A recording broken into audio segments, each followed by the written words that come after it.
Old, and I still wake up with a little guy saluting me. It's the wake-up call with KB and Andy. Come on, let's wake up. Gotta wake up. Are you sure you want to wake up to this? Come on now, wake up. I can't wait to wake up. Wake up, idiot.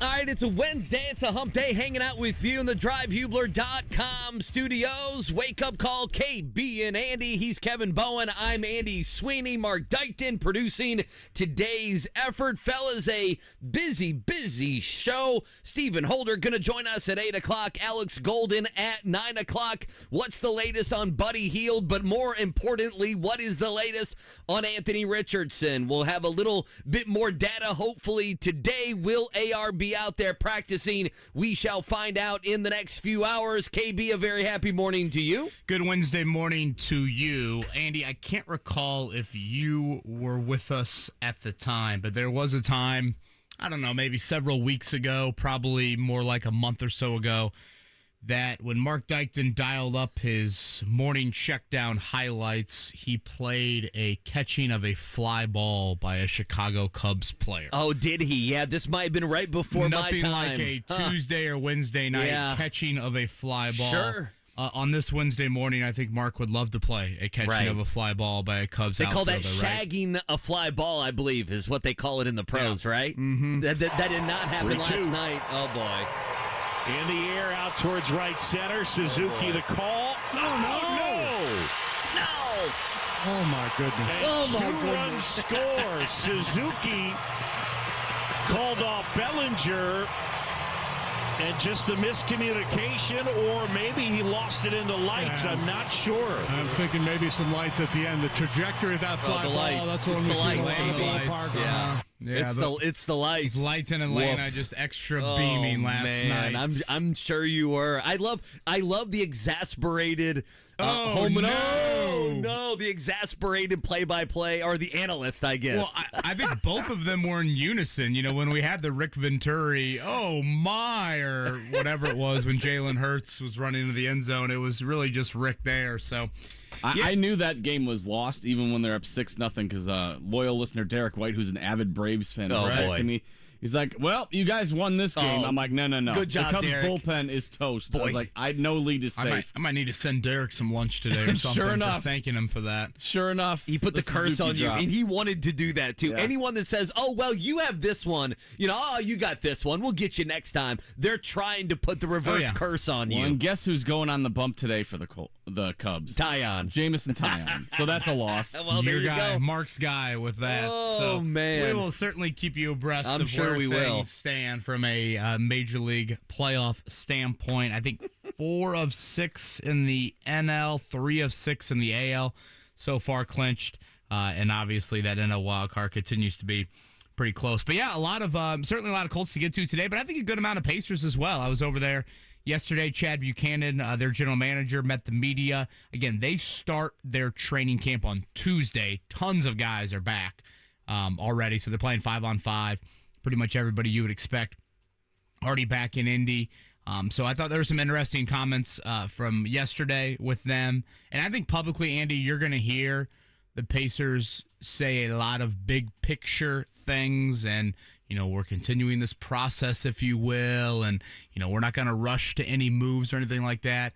I think internally there's a little bit more optimism than they maybe want to give out publicly. Yeah, Buchanan was sandbagging a little bit. Well, I'm not going to put wins on it. Well, I'm not going to tell, this or that, or, we're still looking towards the future. It's not all about this season. He was trying. They think they are pretty good. They think they are very, very deep, and I would agree wholeheartedly with that. And they think that a lot of nights, that second unit, and again, understandably so, is going to kind of come into the game and assert themselves. And certainly injuries will always kind of play itself out to, what's playing time look like and all of that. But I think a reason for optimism, as I've said before, should be pretty high with this Pacers team. And while they might not say it publicly with headlines, I think behind the scenes there is some optimism as they get things started next week. Yeah, Stephen Holder going to join us. We're busy today. We'll obviously get you updated on the Colts. Alex Golden will join us in the 9 o'clock hour. We have tons of sound today. What did Shane Steichen say on with Pat McAfee yesterday? We can dive into that. Bob Cooter had an interesting 25, 30 seconds on Anthony Richardson. And then today, KB is kind of, I mean, this is going to be what we talk about tomorrow, is going to be what Anthony Richardson does or doesn't do at practice. Is he there? Is he participating? And today is going to be that data point as we get ready. You know, it's a Wednesday. You leave Baltimore in the dust, and now it's all about the Rams, and now it's all about being 3-1. Is that going to be with Richardson, or is it going to be with Gardner Minshew? Yeah, and I will toss in Ryan Kelly's name because the opponent this week is Aaron Donald. Sure. So I think anytime you're facing, I would say, the greatest NFL player of my generation, I don't know if you would agree with that or not, but when you're facing a guy like him, I thought Wesley French had some nice moments. There are also some moments that, you know, certainly you look back to Sunday and maybe it was more on the quarterback, maybe it was more on, you know, pocket awareness, however you want to describe it. Obviously, there are a lot of free rushers that Baltimore created. So Aaron Donald, probably a little bit more from a one-on-one matchup than anything Baltimore is able to, create from a defensive tackle standpoint. Do they line him up on, Wesley French if he's in there? Is it more of a Will Fries matchup? That's something to watch. So Richardson and Kelly, obviously big days. Again, you need a no contact practice. You need a full contact practice. If they both are out there today, I would say that is a very, very good sign for them playing on Sunday. I mean, do you have a gut feeling on Anthony Richardson? I mean, everyone, yeah, I know would say practice. Yeah, I mean, Steichen keeps saying, he's progressing nicely. That's what he told McAfee yesterday. That's been what they have said ever since he even last week when he was out with the concussion. I mean, today's a big day. Last week, KB, we're going to be talking about the Baltimore game through the eyes of Gardner Minshew, right? I mean, it felt that way, especially when you got to Wednesday, Thursday. It's like, okay, that's going to be the case. And the Colts, it wasn't like it's a game time decision. I mean, didn't it come out Friday or was it even Saturday? It wasn't like it was they ruled them out on Friday. Yeah, it wasn't something that was ridiculous. We knew that it was going to be Gardner Minshew. We felt that way the majority of the week. I guess I feel, and I have felt, stemming from everything last week and him being there, him traveling, him being engaged in the game. Bob Cooter talked about that yesterday in his media availability. I'm planning on this game being Anthony Richardson, right? I mean, that's how I view it. A lot still has to happen. Today's a big part of it, obviously. Yeah, and that would be my gut feel as well. Again, you laid out some of the actions more than Steichen's just progressing well phrase that lead me to think that, again, things continue to move in a positive direction. And it doesn't happen very often, Andy, but there are times where guys get on the practice field with their concussion protocol and then they have a setback. Again, it's not very frequent, but that is something just to point out of, just because he practiced Wednesday doesn't mean it's a slam dunk. But again, I think that would be a pretty good sign.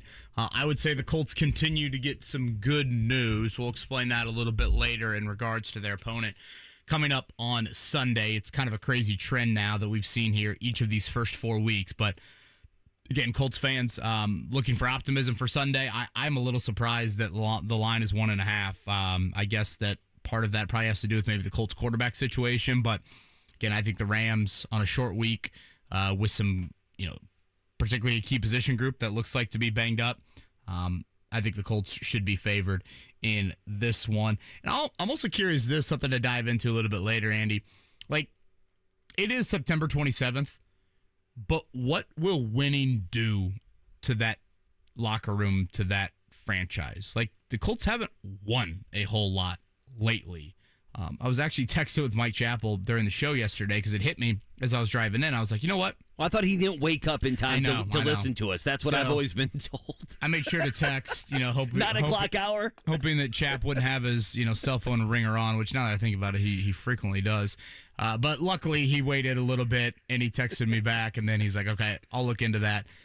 Because I know Chap's mind kind of thinks in a little bit of a similar way of mine of these kind of historical. So you're notes. you're young Chap then? Is that what we need to start? Would be, is that what we need to start calling you, that young would be Chap? One of the nicer compliments. But so you gave him an assignment, basically. Well, I was struggling to think how I could easily look this up. Plus, we obviously had the show from 7 to 10. Right, so you're doing things. I figured Chap would find the note somewhat interesting, and then Okay. maybe he could do my homework, or check my work is probably the better way to put it, because it hit me yesterday as I was driving in. Wow, the Colts are 2-1, alone atop the AFC South. Yes. My mind thought, I don't think they've been there since the middle of 2019. Okay. That would be 5-2 start with Jacoby Brissett right after the Andrew Luck retirement. Right. And that was when I thought the last time happened, but I wasn't 100% sure. Sure enough, Chap checked the work and confirmed that was the last time. So, Andy, if you think about that, you've got to go back 60-some weeks in the NFL. October 27th, the Colts beat the Denver Broncos 15-13. God, nothing screams Jacoby Brissett start like 15-13. Jack Doyle led all receiving with 61 yards. I feel like my eyes were bleeding having to watch that game. Marlon Mack, 76. Jacoby Brissett threw for a cool 202. 5-2 Colts at that point. Sole possession of first in the AFC South. And that was 60-some weeks ago. And again, we're talking about the AFC South. So you can look at that two ways. One, it's a sign of just how awful you've been in an awful division over the last 4+ years. And in particular, you've gotten off to slow starts. Because obviously right now, you've gotten off to a good start. And that's why you're leading the division after week 3. And then I think you can look at it in the other light, Andy. Okay, the Colts for 1 week right now, people have told them, hey, but you're in first place in the AFC South. Right. I mean, like, these guys look at standings even in week 3. These guys aren't dumb. They see how they've been praised. Yes. For the first time since. And again, How do you react to that? I think you can react positively. I think you can react negatively to that. But we just haven't seen this group have to deal with that. And again, I know it is September 27th, and leading the division on November 27th, or especially December 27th, takes on a whole different meaning. But with 4 or 5 at home coming up, and you look at the schedule, and again, it doesn't look too daunting. Just how do they handle this? Can you ride the momentum? Can you take the positive vibes exiting Sunday of, hey, we made, more plays late than a Baltimore team who's been there and done that? I'm really, really curious to see how they react to this. Listen, I am a firm believer, KB, in these sorts of things matter. Yes, every week in the NFL is week to week. It's why the Texans can be the worst team and then come back and go on the road and beat Jacksonville, right? Like, things happen in the NFL. But I believe a win on Sunday is going to set the Colts fan base in a complete frenzy. Do you not feel that way? Because I feel that way. I mean, Tennessee's going to be in here after. By the way, Tennessee more because has it's Cincinnati. 3 in a row, less to do with the opponent. Listen, who cares? I think, college football is obsessed with how good your opponent is. That's what it's all about, right? Like you're a Notre Dame fan, right? Obviously, KB is a Notre Dame fan. What's one of the reasons, you're kind of down? Well, you play Clemson at the end of the season. That's not a good win anymore, right, Kevin? That's not a good win anymore. Beating Pittsburgh at the end of the season, that's not a good win. I'm worried about Duke. That's sort of on to Duke and then on to Louisville. That sort of thing. That's not the way we talk in the NFL. It is a bottom line business, and sure, if you have a bunch of one-score games that have a lot of luck in them, I can absolutely understand why you say, well, that might not, translate to the next season. But I think we are 1 win away over the Rams, and the Rams are a 1-2 football team from having this town in a complete frenzy. What does winning do? You can look last year at a team like the New York Giants. You can look this year at a team, and I know they lost. The Atlanta Falcons started out 2-0. I mean, Washington started out 2-0. Now, they came back to earth, but there were fans in attendance in Washington for a football game. What does winning do? It creates a frenzy here, and I'm a firm believer that some of that stuff, the way you prep, the way your mindset is, all of those things are good things getting ready for a football game. And at some point, Andy, you obviously want the bullseye to be squarely on your back. Like, if you look at Vegas right now, even with the Colts leading the division, they still are not the AFC South favorite. I actually think Jacksonville and Tennessee are still both above them. So for those thinking the Colts are going to win the division, sprinkle some on that, because you're going to get pretty good odds right now. because if you go back to 2019, Andy, they started 5-2, and then they finished 2-7. Right. So again, how you react to it, we just haven't seen this franchise have to deal with it in some time, and it's only 2-1. So when you get to a 5-2, that takes on even a grander feel to it all. But I think that is kind of another little element to 4 of 5 at home. Again, Derek Carr is iffy a few weeks down the road. You just beat probably the best quarterback on your schedule. All of that I think kind of falls into this starting to churn a little bit in a different direction than certainly where we thought at the start of the year. Plenty of Colts conversation today. As Andy said, back to practice here around a little bit after noon today. We'll see about Zach Moss. I thought a heavy workload clearly for him. Different times he appeared to be banged up in that game. Any lingering effects from that? We did see the Colts work out another, I'd say, somewhat notable running back yesterday. That continues to be a trend for this team. So that'll be something to keep an eye on as well. And a little bit of Pacers conversation. Again, Chad Buchanan, their general manager, spoke yesterday. The latest on Buddy Hield. Is there a third starter we can kind of write in pen or Sharpie into the starting lineup?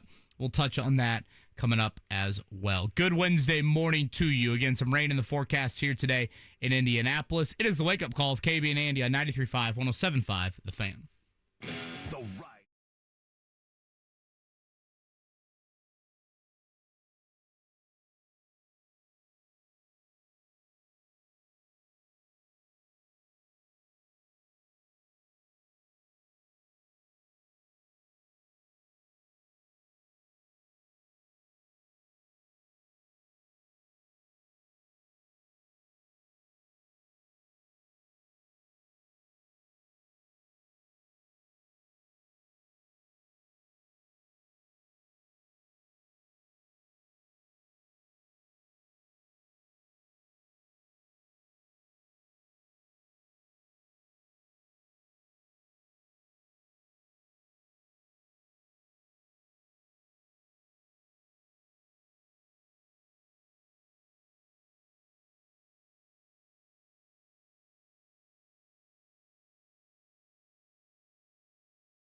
The Morning Checkdown.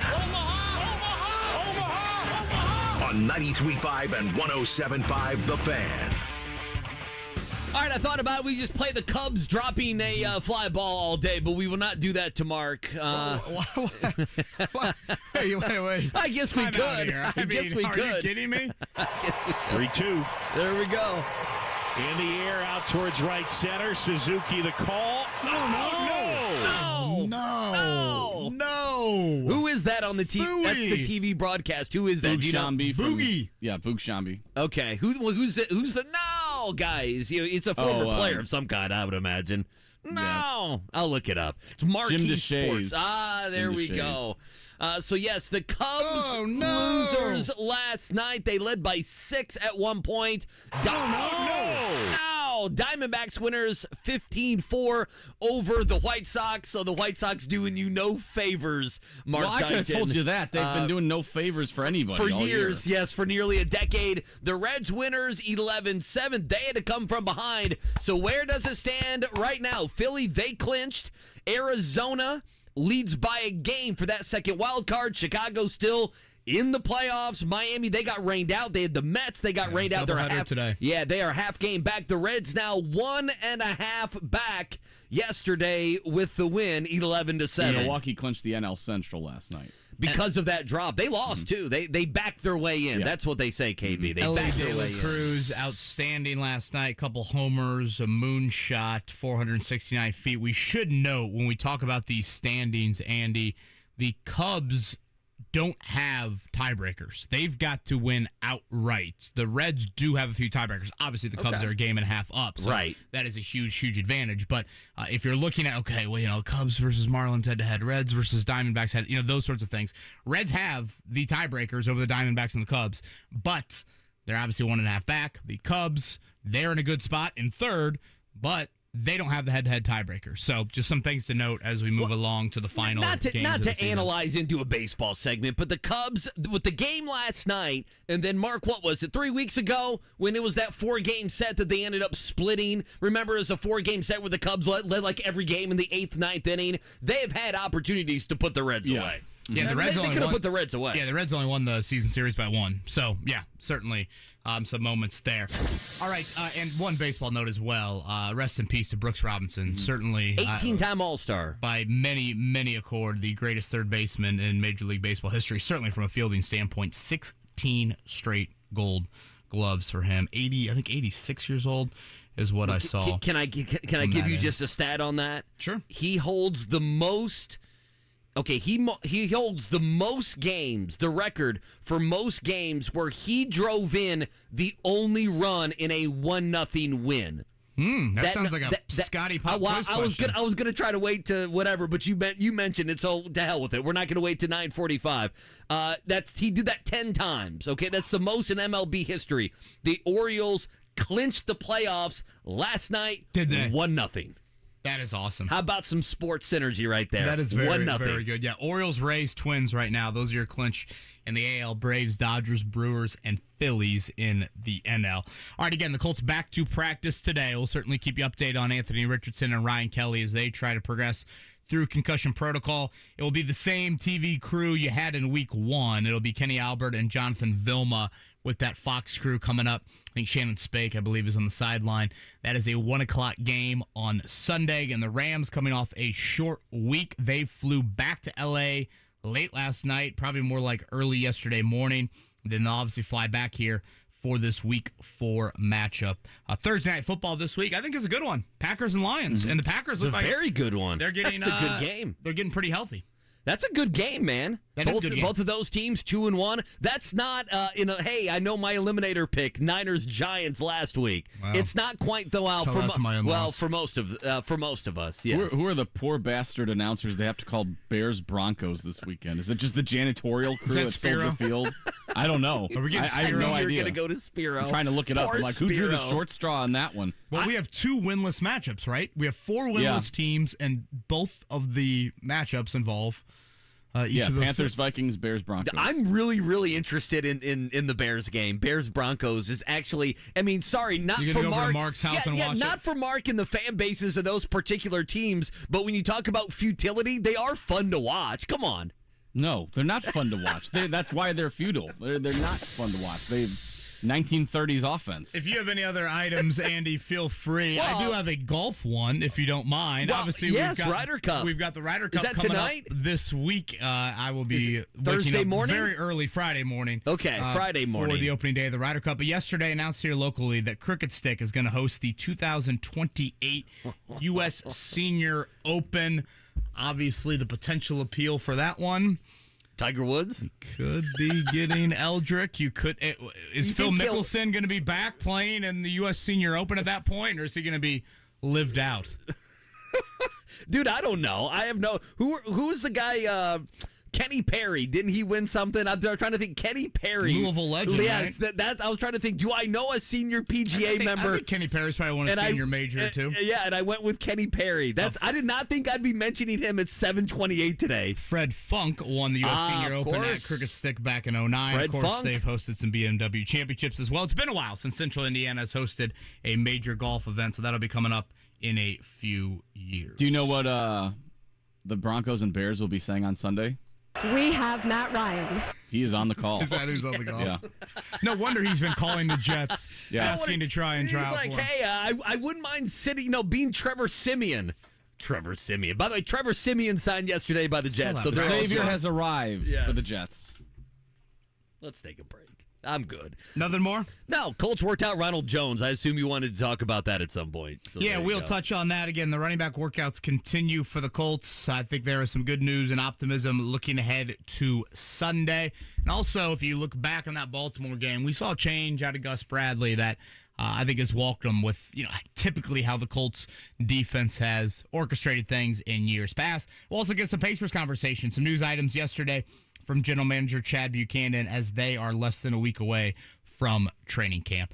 Overcast, a bit rainy today in Indianapolis. Thank you for tuning in. It is the Wake Up Call. KB and Andy, 93.5, 107.5, The Fan. We have Matt Ryan.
It's the Wake Up Call with KB and Andy on 93.5 and 107.5. The Fan. Yeah, it's a Wednesday on The Fan. KB and Andy hanging out with you on the Wake Up Call. Reminder, take us anywhere in the world. Take us to work. You can do it, whatever you want to do on the free Fan app, 1075thefan.com, or on the YouTube channel. Just go ahead and search 1075 The Fan on that. You can take us anywhere. Check out the podcast. We'll have it up directly following the show. KB, tons of Colts stuff, a little bit of Pacers on the side as well. Do you believe in letting a boy dream? Let me ask you that. Do you believe in that? A boyhood dream, maybe. Sure. Maybe, yeah, maybe Max at some point will have he gets older of a boyhood dream. Yeah. I wonder if Colts fans Dating Kelly Kapowski. Yes, that's it. That was my boyhood dream. My father, yeah, I would certainly nod my head at that as a father. Yeah. I'm sure you would. A boyhood dream, and it's not going to happen, but I figured I would at least bring it up on the show just to bring it up, okay? And it's Colts related, so we're not going to go down some odd avenue here on The Fan on this Wednesday. So not surprisingly enough, many called this Davante Adams wants out of the Raiders. It's not surprising at all. His quarterbacks have been garbage for the most part. And at some point, and I like Aiden O'Connell, Aiden O'Connell will be throwing to Davante Adams at some point. Could that happen Sunday, or are they going to go with Hoyer? I think they're going to go Hoyer, but Aiden O'Connell has been the emergency quarterback, so he will be there. He will be a backup. He will be one Brian Hoyer sack away, or, interception away, injury away from being on the field. So you have Hoyer, Garoppolo, and the possibility that Aiden O'Connell will be throwing the ball to Davante Adams against the Colts in the second to last game of the season. I feel like you are probably right. The only reason I bring it up, just with the Jonathan Taylor stuff out there, it's such sports radio, could you work a trade between the two? Davante Adams is an unrestricted free agent in 2027, but there is an out after the 2024 season. So if someone traded for him, basically you would get about a year and a half, and then you would get to make the decision as Davante moved into his then mid-30s what you want to do with him. He's still balling. 322 yards in 3 games, 3 touchdowns in 3 games. I just bring it up when we just talk about players that are available. We've talked about Jonathan Taylor. I know Adams is not going to be a Colt, but can you let a boy dream for a Wednesday morning in Indianapolis? That's what I'm saying. Next that I'm playing Augusta National with Tiger tomorrow at noon? Yes. Tiger, and who was his neighbor? Was it Steve Stricker? Who was his neighbor that always stood up for him? Was it Freddie Couples? I'm sure Josh McDaniels would love to do the Colts a nice solid there by trading Davante Adams to the Colts. He owes the Colts one. That's what it is. Yeah. He owes the Colts. But Adams is unhappy, says, I don't have time to wait around. And, brother, the Raiders have been waiting around for a long time. Your quarterback's Jimmy Garoppolo, please. Who needs Davante Adams when you've got Michael Pittman right now? The only receiver in the NFL, I say that tongue-in-cheek, give me of course. both. The only receiver in the NFL with at least 8 catches in each of these first 3 games. Well, there you go. Davante had 13. He had 6 in the last 2, but he had 13 last weekend. Are we teetering on? And again, it is September 27th, but are we teetering on Michael Pittman's strong start to the year could mean big payday this spring, i.e., good luck contending in that market to keep him? We're probably premature on that, but it is a very good start to the year for Michael Pittman. I don't think he is a slam dunk number 1 Pro Bowl type wideout. I don't know if we've seen that, but I do think he plays a position and has a style that some teams would be pretty darn attracted to. So just curious if this continues, Andy, what that market will look like. Because if you go back to the Jonathan Taylor situation when it first kind of really boiled over, I don't even know if you and I had started yet, but I remember that Monday show right after Jim Irsay on the bus tells Jonathan Taylor, we're not extending you. Right after that said, you extend Michael Pittman. And clearly they have had an organizational shift where They won 4 games last year. They're not extending anybody. That was the week before I started because I was listening to you guys, and then somewhere that later that week is where I believe the dung was picked up off the ground. The crusty animal dung. Yes, the Some would say that was dung. the high point of the show. Right.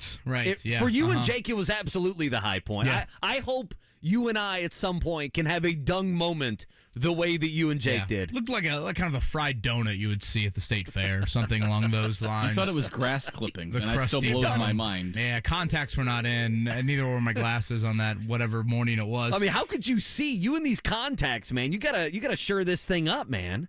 It's a couple times now you've struggled with this. I do ask this question about Pittman and what the future holds. Well, and you I know gotta that's sign probably somebody. more of an off-season question, but if he has a season that the first 3 games are trending in a pretty solid direction, what will that mean for his future here in Indianapolis? Well, let me ask you this. Who would be a guy right now in the NFL that you would put Pittman up against? Because we're talking about solid as hell wide receiver 2. How about Pittman or T. Higgins?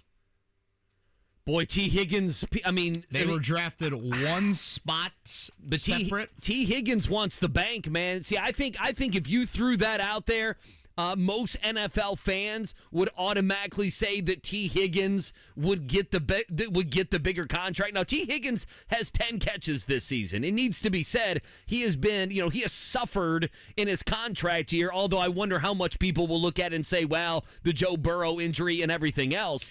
But as a man who has a T. Higgins in multiple leagues, it ain't good. It's also the great debate you have. Obviously, Higgins went the first pick of the second round back in 2020. Pittman went the second pick of the second round. I think that was literally a coin flip for the Colts. I think they would have gone Higgins had he been on the board, and Pittman would have been off. Obviously, they went with Pittman there. If you look at it, Higgins falls into the trap of great quarterback, stud number 1 wideout. I just need to come out of my cocoon, if you will. That's what the Higgins camp would say. The Pittman camp would say awful quarterbacks, and obviously the quarterback play you hope would be a little bit better this year, but not Joe Burrow, basically, for his quarterback. And then the counter would say, well, who else is that quarterback going to throw to in Indianapolis? It's not like there's another, bona fide number 2 option. So those 2 guys, Andy, when they hit free agency coming up here in March, that would be fascinating to me to see what the market is for one, what the market is for the other, because they have stats you could point to are somewhat similar. Higgins, a few more touchdowns certainly than Pittman. But again, how they've gotten there, totally different. All-pro quarterback versus constant turnover at quarterback. Loaded skill group in Cincinnati. You would think taking pressure off of T. Higgins to where he has favorable matchups more often than Michael Pittman does. Again, probably not the conversation to dive too deep into in September, but when you brought up Davante Adams and this start to the season for Michael Pittman, kind of got my brain. Well, churning. Listen, we have talked about the Colts having a lot of money, right? And you have often said here on the few months that we've been doing this show that listen, you got to go spend this money. Do you not feel that next offseason is going to, the pressure is going to be on Ballard even more to get some help in here around Anthony Richardson? Oh, certainly. We talked about that last offseason, but it was still, he's a rookie. Is he going to end up starting? I think it was very much seen that this was going to be a retooling / a rebuilding, whatever it may be. If the Colts win some games this year, obviously at 2-1, and there are some wins, including Sunday, I believe, on that schedule, it's going to kind of hurry that process that, hey, now we've tasted some of these victories. Let's go. I think Ballard next year, re-signing Michael Pittman, but I even think on top of it, bringing in multiple guys, right? Jonathan Taylor, especially if Jonathan Taylor's not on this team, you'd be talking about bringing in somebody at running back. And again, that can be a solid free agent. And maybe, Moss is that. And it can also be bringing in a guy in the draft. But it's also going to be, hey, the wide receiving crew, it can't be we're going to wait for Pierce. Right? Don't you feel that way? Right now, there's a bunch of nice tight ends, but is there a guy that can go get you 5 catches in a game, and right now that has not been the case for the Colts. So I think combined with the wins and then combined with the free agent class that's going to be out there, I think Chris Ballard's going to have to make 2 or 3 splashes this offseason. Do you not? I think Pittman's probably part of that. Yeah, and you had ample cap space, of course. Are you franchise tagging, Taylor? Are you franchise tagging Pittman? Are you franchise tagging Grover Stewart? What they do with that, I think will be interesting to see. Do you make anything of them working out Ronald Jones yesterday? Again, former USC running back, second-round pick. Never lived up to it in Tampa. It was with Kansas City, right, last year for a brief period, if I recall correctly. No.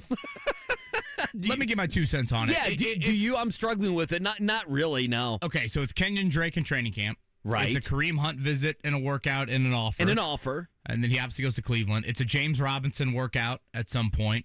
It's Darrell Henderson, too? Yeah, Darrell Henderson from the Rams. Yeah, so that one almost moved the needle for me, but we didn't even talk about that one very much at all. And then now you have Ronald Jones. So what you have there is a handful of guys to varying degrees that have been the number 1 running back for whatever, respective NFL teams.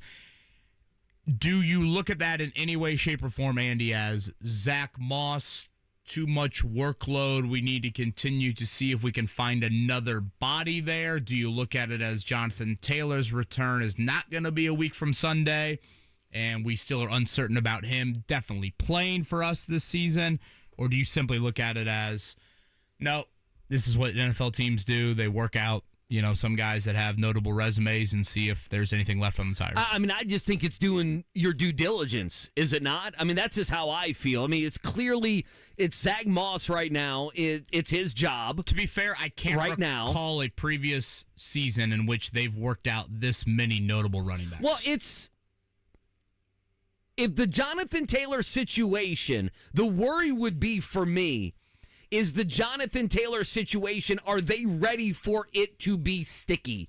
Are they ready for it to be, who did we talk to yesterday? Bob Kravitz? I'm interested if Holder is going to feel the same at 8 o'clock, KB, and that is, Kravitz, now he may automatically think this because he's old journalist, Bob Kravitz, but, he thought, hey, this is, we're going to be talking about fines, we're going to be talking about bad will, this is going to become a national story yet again. If the Colts feel that way, I can understand. They say, okay, we just need to keep guys. Trey Sermon was okay. Trey Sermon also had a big drop on Sunday, so it's not like he cemented his place in there. To me, you're always trying to find somebody, anybody, and if you feel like Trey Sermon maybe isn't that guy, I would be worried more if I were Sermon, probably, them bringing guys in. But the problem is, man, just none of these guys are going to move the needle, right? Ronald Jones isn't going to move. Right. I'm not acting like all of a sudden you're finding a 1,000-yard rusher off the streets here, but I do find it notable they continue to do this.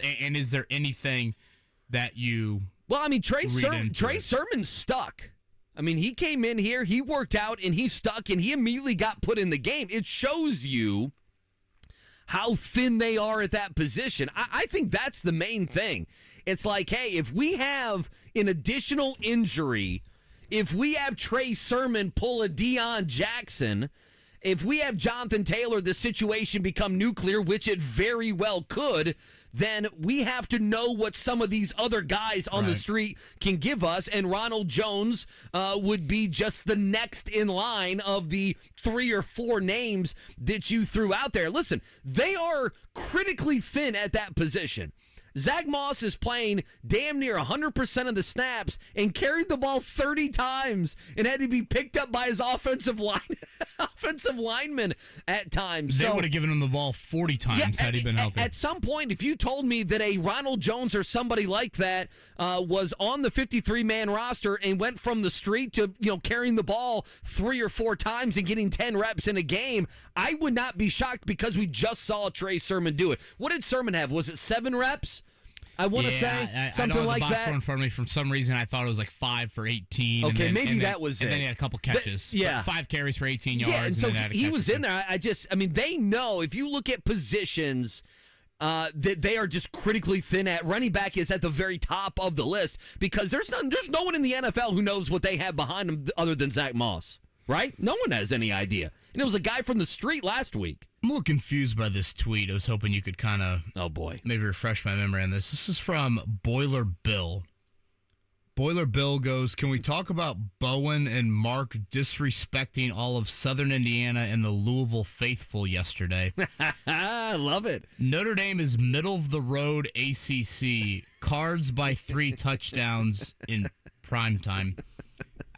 I hate there to you go, Boiler. That's my guy. I hate to share this news with Boiler Bill. I don't know. Maybe there's a little bit of card fandom there in that comment as well. He's a Jeff Brom fan. That's what he is. I believe that Notre Dame has won, if I'm not mistaken. I could be off on this, Andy. I want to say it's 29 straight ACC regular season games. 29 straight. Is that what it is? 29? I believe it is at 29 after beating NC State a few weeks back. 29 in a row in the ACC. One more, 29 in a row. Mark, let me ask you something. Hate to be obnoxious Notre Dame fan, but... Well, I was only saying it's the only kind. Taking bulletin board material from Marcus Freeman saying okay in response to the being prime time was a bit much. It's called a Boiler Bill should probably worry about, what's happening in West Lafayette right now. Well, what is happening? 3 straight home losses to start the Ryan in West Walters Lafayette? era. Mark, let me ask you something, because I'm sure they would be fine with it.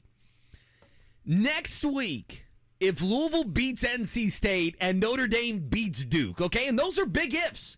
I mean, those are big ifs. I think both of those happen, but if you told me one of them slipped up, I wouldn't be overly surprised, especially on the U of L side. I can get sound of obnoxious U of L fan going at Notre Dame. Would that be something you would like to, like on a Wednesday, play a couple of those clips for you? I'm just worried about beating Duke and then survive in Louisville, then play USC. I can provide that sound if you would like to move the show along. Perhaps on a Wednesday, hump day, right? So are Louisville football fans to IU? What's that? I said Louisville almost lose to IU? Yeah. Are Louisville football fans more obnoxious than I think they are?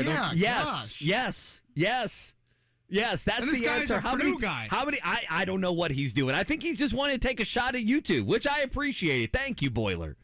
I think you've taken a shot at me before on Twitter, so it's nice that you're spreading around the love the way that Minshew spread around the football on Sunday in Baltimore. We'll get into some Pacers conversation here coming up in a bit. Again, was over there yesterday. Chad Buchanan, their GM, spoke. Sounds like some things have stalled in terms of extension talks with Buddy Hield. I think Greg Doyle had this yesterday that the Pacers reportedly offered Hield the exact value he's making this year, which I think is just over $19 million, a 3-year extension on $19 million. While obviously that is a notable amount to all of us, I understand with how the cap just continues to rise, probably why Buddy Hield would have some hesitation at that number, because I'm of the belief, Andy, Buddy Hield turns 31 here in a couple of months.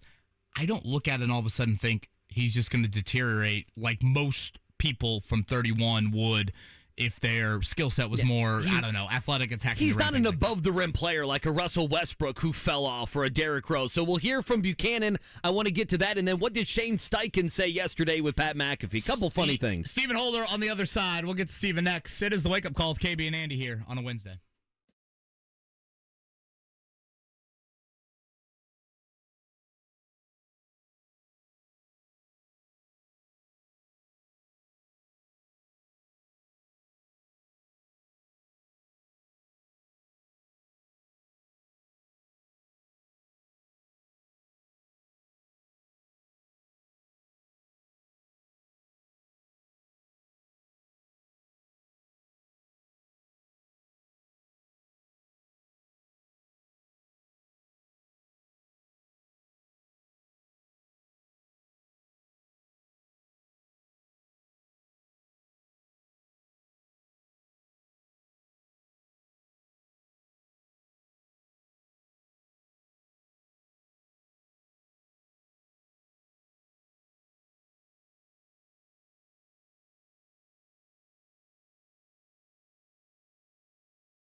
Bullseye event group passes, Morgan Wallen tickets opportunities too. Don't miss it at 3.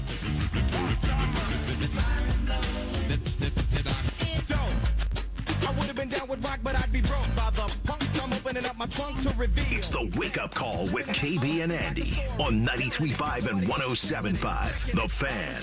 Yeah, yesterday I saw Mark Dykton put on Twitter, and Mark, I think you should do this. I think it's a good idea. It's good for your brand. You put the playlist, the song playlist. I think that's a good idea. Doing that for a bit now. Yeah, people have asked. It's a great idea. So I'm like, okay. It's a great idea. I just started paying attention to it yesterday for some odd reason. So, well, thank you. Well, there you go. I missed it. Thanks for paying attention. Basically, what I didn't pay attention for the first 2 months of the show is what you're finding Tuned out. you out after your Louisville comments yesterday. I tuned you out after all the Bears tweets. I don't know. Who knows? Oh yeah, beware on Sundays. Yeah, the 4-letter words start flying on my Twitter account when the Bears it's play. Fantastic. Colts will continue getting you ready for the Colts and Rams back in Lucas Oil Stadium on Sunday. Cannot wait for that. If little man is home, we're not going to be home until next week. I may wander out there for a tailgate. We shall see what happens there. All right, let's talk more Colts as we get you ready for the weekend. We can look back as well. Obviously, the big win on Sunday in Baltimore. Stephen Holder joins us on the Payless Liquors hotline. He's from ESPN.com. Stephen, a very happy morning. How are you, good sir? I'm doing well. How about you guys? Man, we are fantastic. Fully in the midst of the NFL season, so that's always fun. I guess, the Colts 2-1. There's so much to break down. What has been the biggest surprise for you in 3 weeks of this season? So I wouldn't say the defense is necessarily a surprise in general, but I think they are. I guess the surprise for me is that they are playing at a level that I thought they would be kind of average to maybe a little above average. They're showing some elite potential. I'm not calling them elite, but I would say one surprise has been the pass rush has been actually pretty good. I didn't have much faith in it, but it's actually been pretty good. I mean, I think if you look at the game Lamar Jackson had, for example, that was the front seven that did that to him. And certainly the coverage was good at times as well, but the front seven really made his life miserable in that game. And Lamar Jackson had a long day, frankly. And so that, to me, I think is what's getting it done. If you look at the offensive numbers, they're not that impressive, and they shouldn't be. They've only had Anthony Richardson for 5 quarters, so that's not a knock. I'm just saying they've overcome that. I mean, for the past, 7 out of the last 8 quarters, basically, they haven't had Anthony Richardson, and they won both of those games. So I think that's a credit to the defense, and if that continues, I don't see why they can't be in just about every game. Yeah, I would agree with you. And then, Stephen, as just a quick follow-up, last week, I know we asked you, and you probably fielded many questions. Where the hell's Juju Brents? Well, he gets in the game and immediately makes an impact, making probably the biggest or one of the biggest plays of the game with the strip of Kenyon Drake.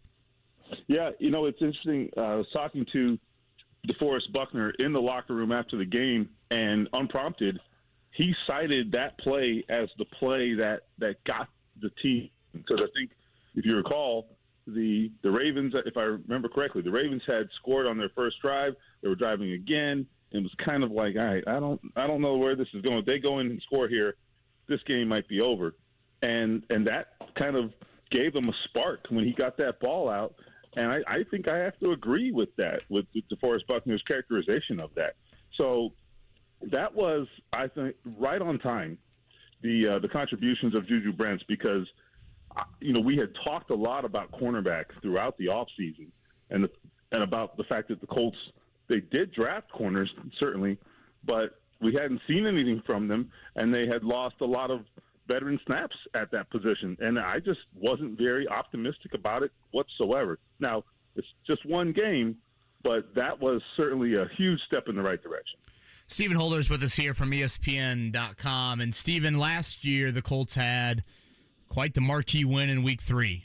They beat Kansas City at home. Obviously, you look at Sunday, I think that would classify as a marquee win, going on the road, beating an MVP quarterback, et cetera, et cetera.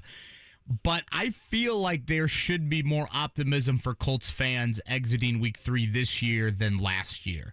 And by that, I kind of go off of, just look at the entire 12 quarters. If you look at last season, you'd been shut out in Jacksonville, really fortunate to get a tie in Houston. This year, you easily could have beat Jacksonville, and then certainly you were pretty dominant with Houston. So it's September 27th. I'm not saying all of a sudden I'm going to take my win prediction and think, oh my gosh, now it's 10 or 11. But I do think just exiting week 3 marquee victories each of the last 2 years, I feel like Colts fans should have some more optimism. How do you kind of feel based off this week 3 exit versus last year? No, I think they're playing better. There's no question. And I think if you look at last year, and I just talked about the offensive numbers being a little sluggish and so forth, particularly on Sunday, but that's okay. I mean, I think with the backup quarterback, I think that's fine. But even so, and you look at it in its totality, I think they were kind of having to overcome some things to get to that point last season. After that Week 3 win. I mean, what were they? I guess they were 1-1-1, if I'm not mistaken. Right. So, and Kansas City gifted them a lot of big plays in that game. Yeah. Granted, I was about to say that. Like, they had no business winning the Kansas City game. Now, you have to make your own luck. Sure. You get those opportunities, of course, and they did, and they get credit for that. But I do think, yes, this was different. We saw numerous game-changing plays against Baltimore, and I think you're seeing a superior individual effort than you saw last year. Excuse me. I have seen a lot of tweets about, this team is performing differently than it did under Frank Reich. And I think, yeah, it's true right now. And here's the thing. Coaches can give a team a spark. And I'm not saying it's all due to Shane Steichen, but new coaches can provide that if they have the right approach and they tap into something. He has definitely tapped into something. And I said this to someone earlier. If you think about 2018, the way that team, it happened later in the season, certainly, because they started 1-5 with all those injuries. But in Frank Reich's first season, if you recall, when they started to kind of buy in, wow, right? I mean, they won, 9 out of 10? And I'm not saying we're anywhere in that category right now. They have a long way to go. We don't know what they are, but they have a belief. And I think that matters a lot. That could take you a long way. They weren't supposed to be good. They were not supposed to be any good. And I still don't know if they're good, but they think they are. And there are reasons to believe they could be.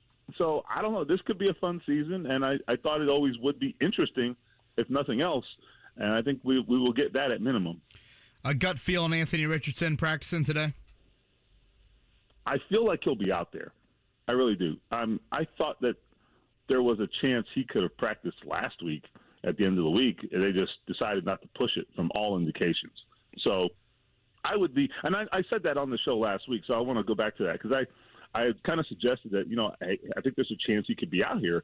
I think when we talked last Wednesday, that's still true. I still believe that was the fact. But I think there was an organizational decision made, and I think most people kind of recognize this. They decided not to push it, and it turned out to be the right decision. Now, as for today, I would be relatively surprised if he's not practicing today, but we'll see. Stephen Holder with us on the Payless Liquors hotline on the Fan on a Wednesday. Stephen, I'm trying to figure out how to ask this question or just kind of throw this narrative to you. So we've been talking the last couple days of, everything and even preseason, everything that mattered was not centered around wins and losses. And that it was centered around the development, the maturation of Anthony Richardson. And so since he's been out essentially a game and a half, Minshew comes in, does what he does in Houston. They get the win in Baltimore. And so, Minshew, even the offense, as you mentioned, has been sluggish. Minshew's getting a lot of love, right? Now, I'm sure there's a center, a segment of the fan base that's, keep playing Minshew a little bit. He's valuable and everything else. And I still think AR matters and his maturation matters. And now, Stephen, they have to, marry the two. They have to marry that, hey, we can win games, defense, whatever it may be. We can win games and the maturation of Anthony Richardson at the same time. And that's not what we thought this season was going to be about. How do you think they do that? Yeah, I get what you're saying because I think going into the season, and tell me if I'm mischaracterizing what you're saying, but I think going into the season, myself and most people thought, all right, the win total is it's probably not the most important thing this year. Right. It was about developing the quarterback. Yep. And honestly, I will tell you, the vibes that I got from talking to people in this organization was they didn't think they were good, okay? Let me tell you, I'm being completely honest here. The vibe I got from the top down was like, well, the season kind of is what it is. and honestly, if you look at the way they approached the season, there's no other conclusion you can make.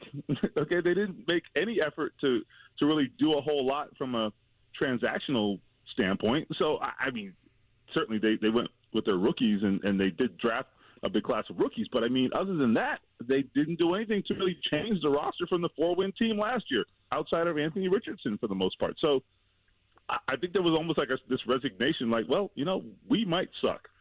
And so exactly, and yeah. Here they are. I don't know if there's something different than that. Maybe they don't suck, right? And so, but you're right. There is now this sort of line that they have to walk. All right, we're 2-1. We got this rookie quarterback. He's going to screw up at times, but I also think there's a balance to that, and the balance is having Anthony Richardson out there. I think that puts Shane Steichen in the driver's seat, though. It really does, from a play calling and offensive standpoint. It puts him where he wants to be, and you saw it in the first half against Houston. I mean, he had Houston on its heels. And I'm not saying he should go out there and run the ball every other snap. That's certainly not the way to go, but they have something. They know that they have a card to play when he's out there. And even though he'll have some bad plays, I think the net result could be a positive with him out there. So there's certainly no discussion to be had at quarterback. But I also think beyond that, I think you can continue to be really competitive with him out there because of the advantages that Anthony Richardson provides. Stephen, I want to stay on Richardson for one more, if you don't mind. Again, Stephen Holder's with us from ESPN. I feel like we haven't seen him for 7 quarters. He's played 5. I guess I'm kind of back in the mode of like, man, I'm really curious to see what he looks like again. And I know that kind of sounds weird, but it's like this was such a huge element to the season. And we saw him. There was a lot of good to see in 5 quarters. He also suffered 3 different injuries in 5 quarters. Yeah. So I guess from like a playing style standpoint, do we see some shots down the field? We really didn't see that out of him at all in those first 5 quarters of action. I feel like I'm back kind of in that curiosity mode, and there's a couple of different things that have now been added to it, probably more from a playing style standpoint. What does he do in the open field, those sorts of things. Anything in particular you're curious to see if and when he's out there on Sunday? Well, I think the shots down the field have to happen. There's no doubt about it. You cannot continue to play this way and continue to win. You have to have big plays in the NFL. So I'm not taking away any credit, okay? Let me be clear. But you can't go out there and what was their average per play? It was under 4 yards a play. I mean, you can't go out there and have a passing game that is, I believe, you can correct me if I'm wrong here, Kevin, but I think the yards per attempt on Sunday was under 4 yards, if I'm not mistaken. It was yards per drop back was under 4 because you had the sacks involved there. Yards per attempt was pretty poor, though, as well. Yeah, that is not sustainable in the 2023 version of the NFL. So let's be clear about that. Now, their defense helped them overcome that. And the other thing I would say, like I don't want to act like I'm killing Gardner Minshew here. I really don't want to do that because here's what he didn't do. He didn't make plays that lost them the game. And honestly, that's where the bar is for a backup quarterback is just don't screw it up, buddy. And he didn't, and actually made some plays when he needed to that helped them win the game. So he did more than enough. And I think when you have when the expectations that you have for a backup quarterback, I think he exceeded those, and that's good. Now, to the original question, what more? They have to get down the field, and that's why I think that leads us to Jonathan Taylor a little bit because, look, he's eligible to be activated as of this coming Monday. I have no idea when that will happen and how this will work, but if he ends up playing running back for the Colts this year, which I think has become more likely, he gives them that big play element, and I think they have to have it. I think certainly Zach Moss has done a great job, but the combination of those two, I think, could be really helpful for the Colts to have that bruiser and Zach Moss who gets you the tough yards. Not that Jonathan Taylor can't, but then also come back with Jonathan Taylor and his ability to to be explosive and to get to the second level and make the most out of those opportunities. That is, I think, something that could really take the Colts to another level. Stephen Holder with us from ESPN talking Colts, obviously getting ready for the Rams on Sunday. Just as a follow-up, Stephen, because that's what I was going to ask you next. Jonathan Taylor, I don't know if it was Steichen just, being in a press conference. He did mention, I think, on Monday, well, in a couple weeks, right? Which makes us think maybe it's going to be a few weeks and not just, hey, Taylor's going to be out and we'll see him getting carries against the Titans in a week and a half or so. What's your read of the situation there? I guess, what's the possibility this could get ugly here again in the next 10 days or so? Well, I'll start by saying I don't take a lot away from Steichen's comment. I think he was just kind of talking in terms of like an expression like, in a couple weeks, in other words, like they have another game to go. Right. And in the coach's mind, it's like, oh, that's like next year. You know what I mean? So I think, I don't know if that makes sense, but I don't take anything away from that. I wouldn't necessarily try to read into that comment too much. So we'll see. Now, my understanding, as far as I can tell, Jonathan Taylor is at a point where I think he can practice. I think he's ready to practice from every indication, or at least very, very close. So if that's the case, then it becomes a question for the Colts. I mean, do they think that he will cooperate and get out there and practice if they activate him? Does he see other options for himself at this point? I don't think that if you look at the trade landscape, that has certainly not worked in his favor the last couple of weeks. Certainly the Miami Dolphins were the biggest potential suitor. There's no doubt about that. And I don't know. They scored 70 points. 70 points. The Miami Dolphins need a lot of offensive punch right now. I think they're okay. So, and look, shout out to Mike McDaniel, who is, turning those two running backs into apparently, fire and ice down there. I don't know what's going on there, but his running schemes are unbelievable, apparently. So, anyway, what I'm saying is Jonathan Taylor, if he wants to be in position to get the contract he wants in the spring, he may reach a realization that he probably needs to play sooner than later. To demonstrate what he is and to maximize his opportunity. So I think it has become much more likely that that's the outcome. I don't know what he's going to do. I don't know where his head is, but I also don't know what the options are for him at this point. And frankly, for the Colts, I don't know if they're willing to do anything to smooth this over, but certainly if he's willing to get out there, I think you activate him and you put him out there because they really have an opportunity to really at least have a little juice to their offense. Steven, I just want to make sure that we have this right. So Monday kickstarts a 21-day window, correct, in which Taylor could be activated to the 53-man roster at any point. He's eligible to practice for 21 days, right. And then at the end of that 21 days, again, you can activate him at any point, but at the end of 3 weeks, either you have to bring him up or he stays on PUP for the rest of the year, correct? That's correct. So that's the key. Like it's a roster exemption. So if starting Monday, he has a roster exemption. Right. So let's just say for the record, let's just say he practices a week from now, just for argument's sake. It's not a prediction. If he practices a week from now, it doesn't mean that he plays in the next game. It just means that he can practice, and then when they decide he's ready, then you activate him, and you can put him on the 53-man roster. But they can do that at any point. But he does have the luxury of practicing for up to 3 weeks before being activated. So there's a two-step process.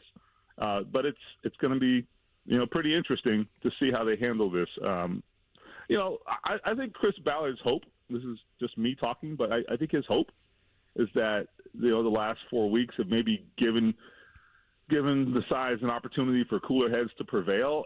I don't know that anything's going to change contractually or anything like that. I certainly don't expect it, but maybe just time can maybe, kind of smooth things over at least a little bit, and everyone just kind of look out for their own best interest at that point, and then we'll deal with the eventualities later on. There's got to be an element of Taylor of being like, wait, Zach Moss is doing that? That could be pretty enticing to him. The team's 2-1 if he's trying to improve whatever trade stock there might be out there before the deadline in a little over a month. Halloween, October 31st for the NFL trade deadline. Stephen Holder, ESPN, with us on the Payless Liquors hotline. Stephen, thank you, and we'll see you up at Colts practice here in a bit. Okay, guys. See you soon. Stephen Holder right there on the Payless Good Liquors hotline. I know that our conversation cycle, Andy certainly has not paid too much attention to the other guy that's eligible to return starting on Monday, but we have talked about tight end and the lack of maybe consistent presence there. Jelani Woods is eligible to return starting Monday. Again, a nagging hamstring injury for him that has hurt, that has kept him out of a whole lot of the offseason program. He's on injured reserve to return. Same rules apply, though. Starting Monday, you're eligible to practice for at least, or I should say, you're eligible to return to game action. But they could keep him on IR for longer if they deem. I didn't think that stay on injured reserve was supposed to last too much longer once he finished this 4-week mandated stay on the injured reserve list. Yeah, so Jelani Woods is different. He's shown flashes, but he's not Jonathan Taylor. You get Jonathan Taylor back, you know that he's going to take a couple to the house eventually. But with Jelani Woods, and I would ask you this: we talked so much about tight ends, especially when it came to the roster cuts. Remember, we talked about Mo Alley-Cox, and we talked about who might be the left out guys and everything else. If I've added this right, 14 catches in 3 games for the tight ends, and obviously Granson had the touchdown, his first of his career, a couple weeks ago. I feel like the tight ends have been rather anonymous. Yeah, in the offense. And I know that's a negative thing. I guess 14 catches in 3 games isn't bad, but if Jelani Woods can get back and can be healthy, there's absolutely room in this offense for a guy that can do a little bit more than just kind of average. Yeah, and again, Mo Alley-Cox has been pretty non-existent. You've had a little sprinkle from Joe Ogletree. You've had a little bit from Will Mallory. He was a healthy scratch last week. And then you had Kylan Granson early on. I think it's also lacked just, one guy. And even one guy getting 3 catches every game, even that aspect to it. Don't draft Colt tight ends in fantasy, basically, is what the message has been sent here. Am I seeing this correctly? And I think a lot of NFL players do struggle with this. A lot of NFL guys are, what am I going to do post-football? This internal conflict of what they're going to do. You want to do this now? We can do this. They're unsure of it. Do I see that Tyreek Hill has quite an ambition for his post-football playing career? I have the sound. So he's got his own podcast. It has a cheetah, I guess, that just walks the entire time that he does that. Okay. But Tyreek, now he had Mike Evans on, who I love, by the way. Mike Evans is one of my favorite players in the NFL. He's going to go down having over 10 years of 1,000 yards each season. I'm a huge Mike Evans fan. So take a listen. There's like a 5-second pause in the middle of this. They're talking retirement. This is Tyreek Hill. I think the first voice you hear is Mike Evans. When you retire, you're going to be all over, huh? You're going to be on TV, everything. Huh? Nah, when I retire, bro, I really want to be a porn star, though, bro. Like, dead serious. Like, you think I got that?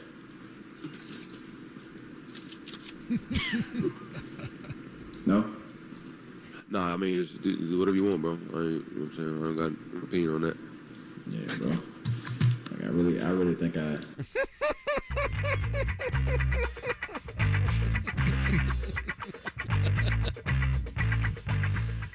I love Mike Evans. Oh, yeah. Nah, just do whatever you want, bro. You know what I'm saying? I don't got an opinion on that. Whatever you want, He wanted bro. nothing to do with that conversation. That reaction was about as awkward as Shane Steichen reacting to Pat McAfee yesterday when Pat McAfee asked him if he had expressed his condolences to Jim Irsay on the whale. Oh, we passing. can play that later, yeah. We have that Very sound as different well. subjects, the passing of a whale, adult porn star.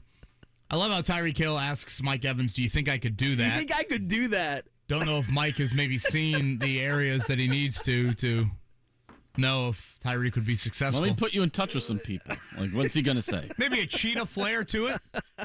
Yeah. Flaming hot when I like retire, Cheetos? bro, I really want to be a porn star, though, bro. Like... I believe our boss sent us an email about this, Andy. Well, whatever happens is all these companies now start to latch on, right? Like, we'll help you, Tyreek Hill, if you want to be a porn star. Like, he needs help. I saw the headline said that adult film star Kendra Lust said that she could help Tyreek out in that area. Is that a real last name? Like, is that on the birth certificate? Is that her biblical name? I doubt that's the case. What's some porn titles we can come up with Tyreek Hill? I think you got to involve the cheetah aspect to it. Oh, man. I do like Mark. Yes, let's outsource that. Tweet at us. Yes, we will read those along with your 5-word headlines. We'll read those. Is this like Edgerrin James' son, Mark, who's playing basketball at Cincinnati this year? Oh, Jizzle? Yeah. Tyreek Hill, very good at football. Is he the best receiver in the NFL? Not Justin Jefferson's still probably number one in my book. Yeah, but who's the Tyreek best? Hill's probably a It's between those two, right? Who do you fear more? Like, if you're getting ready, okay, hey. Tyreek. We got to get ready for Jefferson. We got to get ready for Tyreek. Yeah, to me, it's Tyreek Hill. It's Tyreek Hill. You know what I thought? I mean, just go back and watch the end of that Chiefs-Bills unbelievable playoff game from a few years ago, and just the amount of gears he has in the open field. Like, I think he's running full speed, and then I'm like, oh, wait, that DB's got an angle on him. Oh, wait, he's at another gear. Oh, wait, I think that DB might get him. No, he's got another gear. The worst thing he's done is he does the deuces, he puts up the peace sign, and there's always like the high school kid that's putting up the peace sign, and then he falls over his own feet at the 8-yard line because he's trying to be Tyreek Hill. Speaking of open field, a play that I thought was really, really impressive on Sunday was Zaire Franklin tackling Lamar Jackson in the open field, just short of the first down marker. I'm trying to think of like when it was in the game, but I feel like EJ Speed then made a big tackle right after that. It was just kind of on back-to-back plays, and that play by Franklin, I mean, he was not like spying Lamar Jackson on that play. It's not like he had a great angle on him. That was a play that I almost sat there and thought to myself, was that really 44? Like, I'm not used to Zaire Franklin making that type of play, let alone on Lamar Jackson, of all people. So just continuing the very, very strong start to the season for Zaire Franklin as well. Again, tweet at Mark Dykton if you want your Tyreek Hill-themed names. You don't want your handle to be associated with that? Well, you can, at the Only Sweeney, I'm good. That's why I want to get a text machine in here so people can do our jobs for us. Oh, here comes Tyreek Hill. You just got a pizza delivery. Smooth transition to the morning checkdown. The morning checkdown. On 93.5 and 107.5 The Fan. Well, Mark, do you want to play it? Catching balls in the outfield. About a month ago, Mark Dykton made sure that we played a Cubs highlight of one of their outfielders. I assume he was not involved in the play last night, Mark? Suzuki, I don't Suzuki and Bellinger last night? Yeah, waved off Bellinger. Of course. Mark decided to play a clip of a fly ball by a Cubs outfielder about a month ago. He wishes he could play the same from last night. The Cubs were up 6-0, and then this eventually happened. 3-2. In the air, out towards right center. Suzuki the call. No! Is it like I know he dropped the ball and then scored a run? I still think the Braves would have won that game regardless of if he caught it or not. Now that was bottom of the 8th, 2 outs, right? Uh-huh. Yeah. So you're saying in the 9th something would have happened? I mean the Cubs bullpen is just toasted, and that Braves offense is just really good. And like, they playing all their guys? I mean, they yeah. The Ronald Acuna Jr. was out there. Okay. Yeah, they're all out there. It's pretty fitting. Nothing says late September baseball like the Reds blowing a 9-0 lead, the Cubs blowing a 6-0 lead here in the last few days.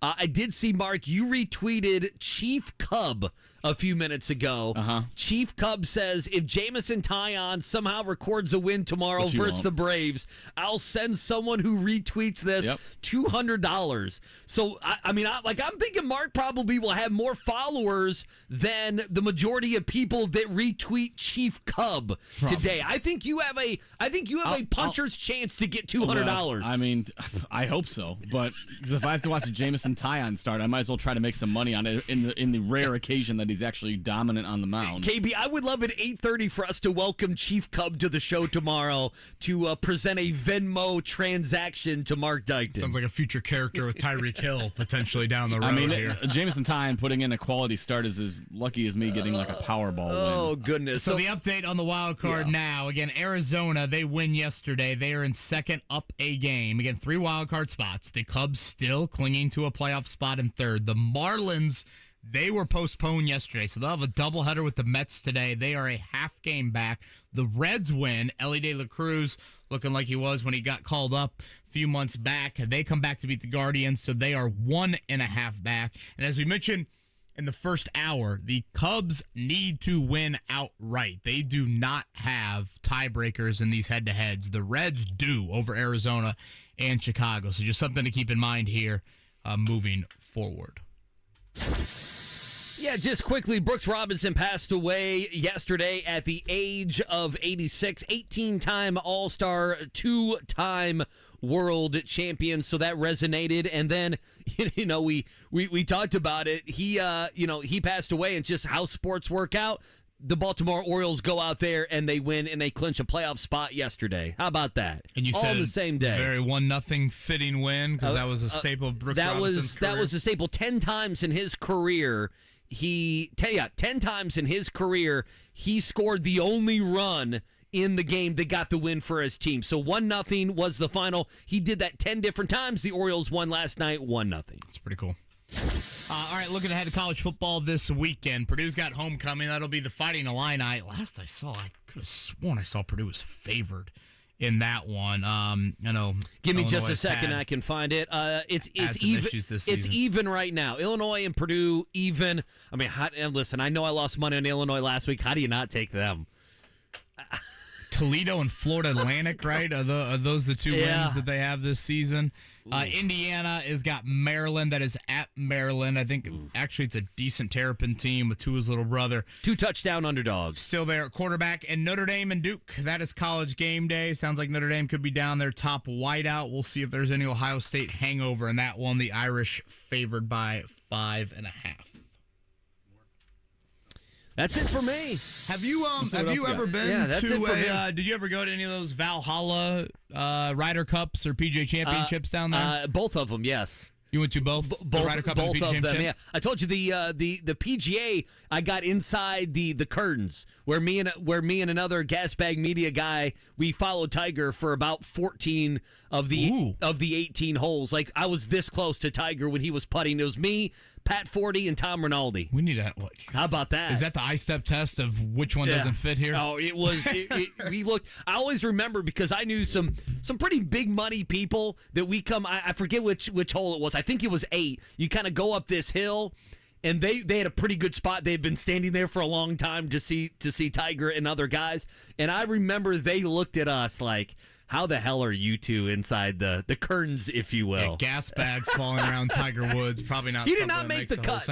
Rory won. I bring that up because the 2028 U.S. Senior Open is returning to Crooked Stick. It held in 2009 with Fred Funk winning it. Obviously, we've seen some BMW championships at Crooked Stick, iconic course up in Carmel. Tiger Woods could be eligible. We'll see where his health is at, of course, in 2028. Maybe Phil Mickelson, but it's been a while since Central Indiana has hosted a major golf event like that, but it will be doing it here coming up in a few years.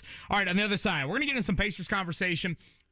Yesterday, Chad Buchanan, their general manager, had kind of the media day press conference. Officially, media day is not until next week, but a few items of note there, and then still a little bit more on the Colts front as they get back to practice today, getting ready for the Rams, and we'll see about Anthony Richardson and Ryan Kelly and their availability for this Sunday. Thank you for tuning in. Looks like the rain has started, if I'm seeing that correctly, outside here on Monument Circle. It's kind of an ugly day in Central Indiana. It's a wake-up call with KB and Andy on 93.5, 107.5.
The Wake Up Call with KB and Andy on 93.5 and 107.5. The Fan. All right, back in the drivehubler.com studios. Appreciate Stephen Holder from ESPN joining us about a half an hour ago. You heard the promo. You missed any of the shows here on The Fan. You can check it out, 1075thefan.com, blogs and much more. KB's always pumping out the Colts information there. I just a shameless promotion, if you guys don't mind, to add to our blogosphere. You know, what am I going to blog about? I put up my power rankings each week in the NFL. And I'm sure you guys here in the studio haven't clicked on that, but I'll tell the people if you do. I have the Colts at number 16. Okay. And I think that's rather fair. They're ahead of Washington. They're behind Tampa Bay. They're just jammed in with all those 2-1 teams, right? Like, what do you do with a 2-1 team in the NFL? They probably have a good win, and they probably have a frustrating loss. So that's where I have the Colts. Right? Yeah, so, somewhere in the middle of the pack. Last week, I had them at 23.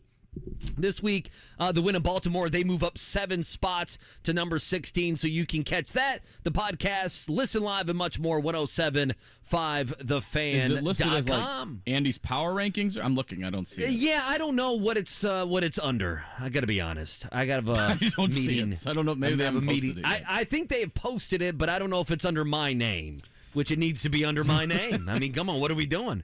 Yesterday, so they know who to blame, come on. Yesterday I was over at the Pacers facility. By the way, that Bicentennial Plaza right next to Gainbridge Fieldhouse, really, really cool. That place they've is got awesome. the basketball court around there, and just a great spot to hang out, have lunch, walk around. Really, really cool area there right next to Gainbridge Fieldhouse if you haven't checked that out just yet. But Chad Buchanan, their general manager, met the media yesterday, and again, next week will be Media Day officially and training camp. I think their first preseason game is less than 2 weeks. So that is really, really happening pretty quickly. Obviously, we touched on the Buddy Hield storyline last week of, Buddy in a contract year, and extension talks have stalled, and that is something that has caused a little bit of should you trade him? Can you agree on a role? Are you going to have to move him to the bench? Those sorts of conversations. Here was Chad Buchanan yesterday on where things are at with Buddy. Buddy loves being a Pacer.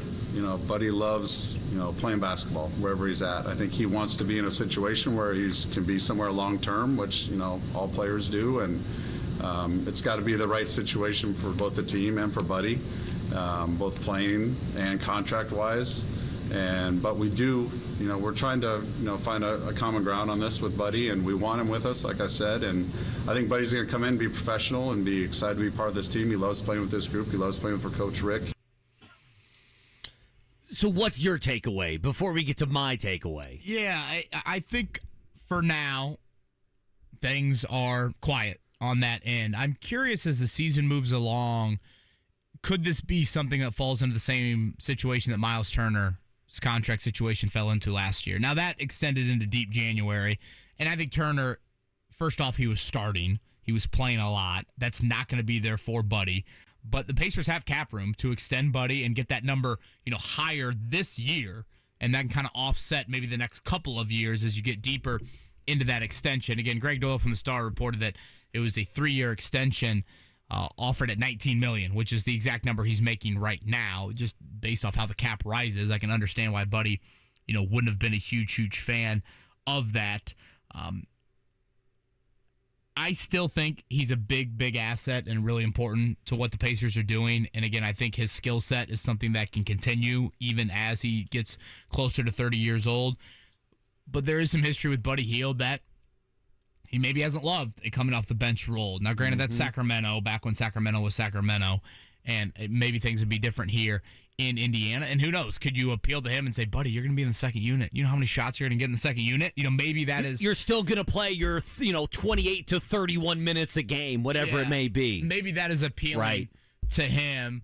I guess any thoughts? There are a couple other Chad Buchanan items, Andy, that I wanted to get to. But I think basically for now, Buddy's coming off the bench. He will accept that role to some degree. And usually it'll take some adversity to potentially, knock that off the rails. Last week, KB, we talked about his value. Remember, we talked about Buddy Hield. It was last week, right? It was last Wednesday, I think. We had the conversation around his value. And I said, well, you don't want to overrate him. You don't want to underrate him. And you like Buddy Hield, and you think he should be a part of the team, and they should put some of their funds into keeping him around. And that was the conversation last week. And so this week, Buchanan talks. He talks yesterday, and next week, maybe when we get a media day, more people are talking. There's going to be Buddy Hield sound and everything else.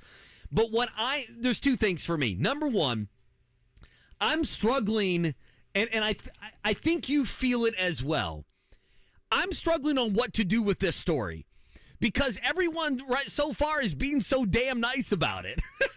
Right? Like Buddy Hield, he's not pulling a Jonathan Taylor. He's not out there openly going on Twitter and saying pay me now. Like he's not putting himself out there like an AH at all. But we do have, hey, we offered you $19 million a year, and that's, whatever economics in the NBA, the cap goes up, you mentioned and everything else. That's also not quite good enough, right? So you have two parties here who are not seeing eye to eye, but right now everyone is talking about the other person with a smile on their face. I mean, Buchanan yesterday. Now, Buddy Hield may not feel that way. He might be burning up inside. He might feel like Jonathan Taylor today, and he's just not putting it out there. That would progress the story. I guess that's my thing is we know his value. We know what he can mean. We know his relationship with Halliburton. So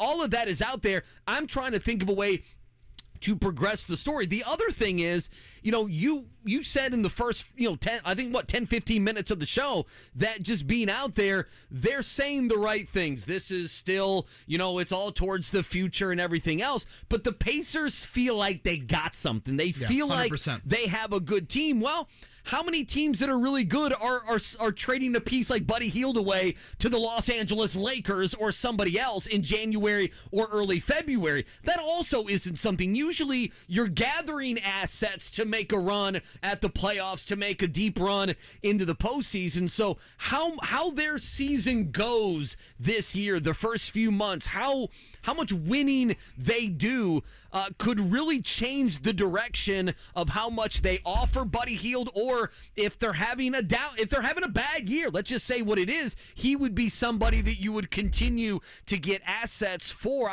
I'm confused on what to do with this story other than the two haven't decided on a number, right? And Buddy Hield, by all intents and purposes, is going to be here, and is going to be ready to play here whenever they get this baby going. Yeah, honestly, this is a little bit more civil than even where it was with Miles Turner last year. Sure. I know we are quick to always just be like, oh, this isn't a Jonathan Taylor situation. I think it's pretty unfair to compare Taylor's situation to Buddy Hield. I mean, Buddy Hield's made what? Probably $100 million in the NBA. He's been paid millions since 2016, and doesn't play running back in the NFL, where with one wrong turn your career can be over. But like the ill will. There's not ill will in the comments with the Pacers. And even Turner, I think there was more ill will this time last year than there is, I should say, talking present tense with Buddy Hield right now. I think season expectation wise, again, the Pacers think they are going to surprise some people. And yes, publicly, they are not going to say we have these grand expectations and 25 to 35 wins needs to become 48 wins. And they know that the real big jump has got to come on that defensive end of the floor. But having said that, while they think they will surprise some people and they believe they can be a playoff team, I also don't think you're in a position to where you have to push all your chips into the middle of the table. Like, you still are in a very young core. I mean, Buddy is really the only one not on a age time frame that matches up with so much of the others. With that, you certainly have some free agents on your roster, but you don't have a ton of them by any means to where, again, you'd be pushing more of those chips into the middle of the table. So I think that's where they are striking this balance of, yeah, we love our depth, and they should love their depth. And, how are we going to get 10, 11, 12 guys into the mix here? They feel like night in, night out, they're going to be able to get up and down the floor and be much more athletic than they've been in years past, those sorts of things. But at the same time, there's no need to kind of rush it too early. You might get to February, and you might feel like, okay, we might want to make more of a win-now move, and you have that extra first-round pick that you could play with, and we'll see exactly what happens again with the Buddy Hield situation. But those are a couple, I think, items that kind of stood out to me. Again, for now, cordial with Buddy. Obviously, we'll see how the season plays out. Internally, while their quotes publicly might not say it, they, behind the scenes, feel like they've got a team that can make the playoffs. And then third, it does sound like Bennedict Mathurin is going to enter training camp as a starter. I think we kind of knew that, but Chad Buchanan did say that yesterday. So I think right now, Andy, we can kind of write. Obviously, Halliburton and Turner are obvious starters. Bruce Brown and Bennedict Mathurin, I think, would be the other two starters. And then it comes down to that Obi Toppin or Jarris Walker for that fourth spot. Would you go over 3 years with Buddy? Or is 3 years, because, it's just odd. With Jonathan Taylor, it was 3 for 39 or whatever. We talked about that. Would it be more than 3 years with Buddy Hield? Or would that, I would think that be 3 the years sweet is a spot? good time frame. Again, he is 31, and he's been very durable, and I don't think it's a skill set that's going to just fall off a cliff, but I don't think you want to go too much deeper than that. I mean, how many times do you really extend a player 4 or 5 years that's in their 30s? And I guess a lot of this comes down to, again, money versus role. Is he more upset with the role? Does he not want to come off the bench? Does he not want to? Because he comes off the bench, not only is he not in the starting lineup, but he's not playing alongside his good buddy, pun intended, I guess there, and a guy that has made him, continue to keep his, career at a really high level in Tyrese Halliburton. Is that impacting things on that end? And it's a great problem to have. Where do you get minutes? How many minutes is Nembhard playing a night, a guy that had a really strong rookie season as well? Where does Aaron Nesmith fit into all of this? So this is just, when you start to put things on paper, this is why I think Pacers fans should feel really optimistic about this season. Is it's hard to put all these puzzle pieces together in the sense of deserved playing time, because I can talk myself into a lot of guys with that. So again, things will start coming up next week. It'll be media day and training camp, and then their first preseason game, I want to say it's the 9th of October. It's the 8th or 9th. I just looked it up. 8th or 9th of October? It's Sunday, October 8th. They're in Memphis. Sunday the 8th. Gosh, a week from Sunday. That's crazy. What's going on with Ja again? Is he suspended until when? 25 games, right? It's his first 25 games? And then he'll be back. The Pacers will be one of his first games back, I believe, if I saw that correctly that when... That went well last time he visited. Nothing weird happened there. Well, that was the game down there, right? Was it there? Yeah, it was there. Oh, That's when his boys showed up, and things got dicey real quick. All right, the Colts conversation, we'll continue that. Again, we'll get back into the Pacers coming up at 9 o'clock. We'll do some Colts on the other side. It is the Wake Up Call with KB and Andy.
The Wake Up Call with KB and Andy on 93.5 and 107.5. The Fan. All right, short segment here coming up, top of the hour. Alex Golden joins us. We'll continue a little Pacers conversation as well. And then after that, you heard it, pop quiz and more Colts stuff. What did Shane Steichen say yesterday? He was on with Pat McAfee. But, KB, you wanted to hear something today on our sound sheet. So what is it that you want to hear? What can we do for you here? Obviously, we'll get word on Anthony Richardson if he's going to practice here coming up in a bit. But Bob Cooter, the offensive coordinator, shared some thoughts on Richardson and what he was doing in Baltimore on Sunday. Again, we continue to see Richardson, which I think is a positive sign of him in his concussion protocol. But here was Bob Cooter yesterday on Anthony Richardson observing his first NFL game. He was good. He was into it. He was helping us out as a coaching staff, helping the quarterback group out just with what he saw. Hey, sometimes as a quarterback, when you've been out there in the huddle at the line, you see a defense one way and you get over to the sideline. Maybe you have a little different perspective on them, and he was able to sort of give us a thing or two that he thought he was seeing a little bit of. He was into the game. He was excited. I think he was excited for his teammate. I know he was excited for his teammates making some plays. When that was going on, he was as excited as anybody. You saw his emotion post-game locker room. The Colts had a scene, him and Gardner Minshew. Pretty cool moment between those two. But again, it goes back to the Stephen Holder conversation we had earlier, Andy. What does Richardson look like again? I mean, that could be, kind of where we're at. You're ramping up the excitement because you haven't seen him basically in 2 wins. He's missed more quarters than he's played. Like, come on. Like, I'm kind of itching to see him again more than anything. And obviously there's a whole lot that's gone on since that. All right, back into the Pacers conversation on the other side. Alex Golden joins us next.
Watch me dance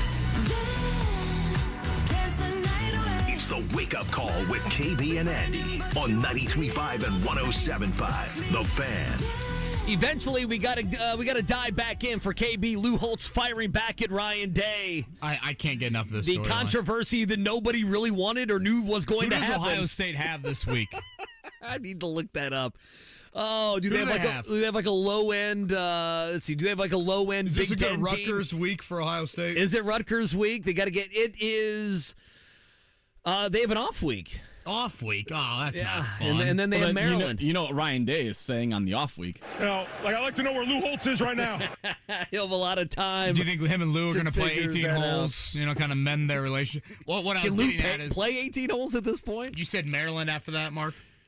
Maryland needs to have screaming Lou Holtz on the Jumbotron for every third down if they're game with Ohio State. I mean, you have to lean into it. And then at Purdue, one of them, come on, Purdue. Come on, Purdue. Come on, Boiler Bill. The only thing that'll get you to win a home game this year is Lou Holtz on the Jumbotron. It can't hurt, given that you've lost every other game at home thus far.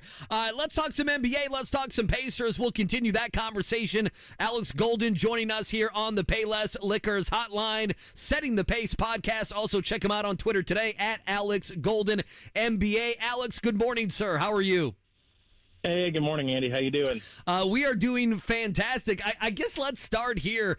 The Buddy Hield conversation. The Pacers saying all the right things. I said last hour, it seems like everyone's talking about the contract situation with a smile, unlike what's happening with the Colts and Jonathan Taylor. What do you make of the Buddy Hield conversation, him coming off the bench, a contract extension, and, that's probably going to loom here over the next couple months. What do you make of it all?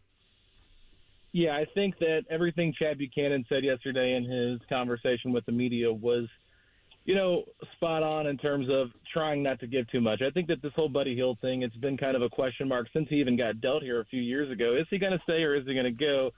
And I think everybody knows that he's probably not the long-term answer, but he does provide shooting that this team desperately needs, and I do think that he will fit in perfectly fine because he's done that the last couple of years. So I think that there's not going to be any distractions with Buddy Hield if he is on the roster, and there are, conversations about him being moved. But in terms of a contract, I think the Pacers are trying to keep their options open for the summer.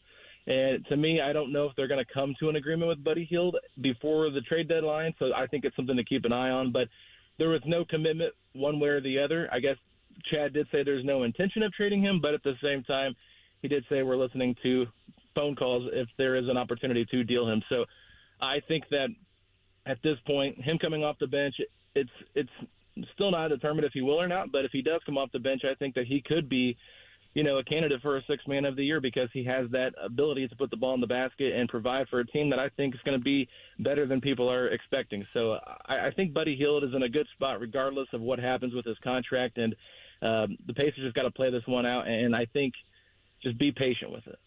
Alex, great seeing you yesterday. Again, Alex Golden from Setting the Pace is with us here on the Payless Liquors Hotline. One more on the Buddy front from me. What do you think realistically would look like a trade situation for him? Are you thinking first-round pick? Are you because my only concern is I don't see a ready-made Buddy replacement on this roster. Like Ben Shepherd does not qualify as that for me. Yeah, I mean, that's the point. I think that if you look at Buddy Hield, the Pacers would probably like a first-round pick, and the closer they wait to the deadline, I actually think that there's a more of a chance they could get that if there's a team that feels they're close and they're a Buddy Hield away from maybe making a deep playoff run. They just need some more outside shooting, so the Pacers could just be very patient and wait till then. But I just don't really think there's great value for an expiring Buddy Hield in terms of what teams would be willing to give up, knowing that he could walk in free agency, and he's 31 years old. So Buddy Hield, to me, I think this is where the Pacers are trying to kind of just be patient and potentially even involve him in a bigger trade if that opportunity presents itself this season. Because if you listen to Zach Lowe and Bobby Marks on their podcast last week, they gave about 7 or 8 different trade ideas for Buddy Hield, and it's pretty underwhelming stuff. Not stuff you want to take back in terms of a Buddy Hield trade. So I think the Pacers, if they were just trying to get off Buddy, then that trade would have already happened. I think that they're like, okay, here's an expiring contract, a guy that's going to help us, be in games this year, fits in well with our team.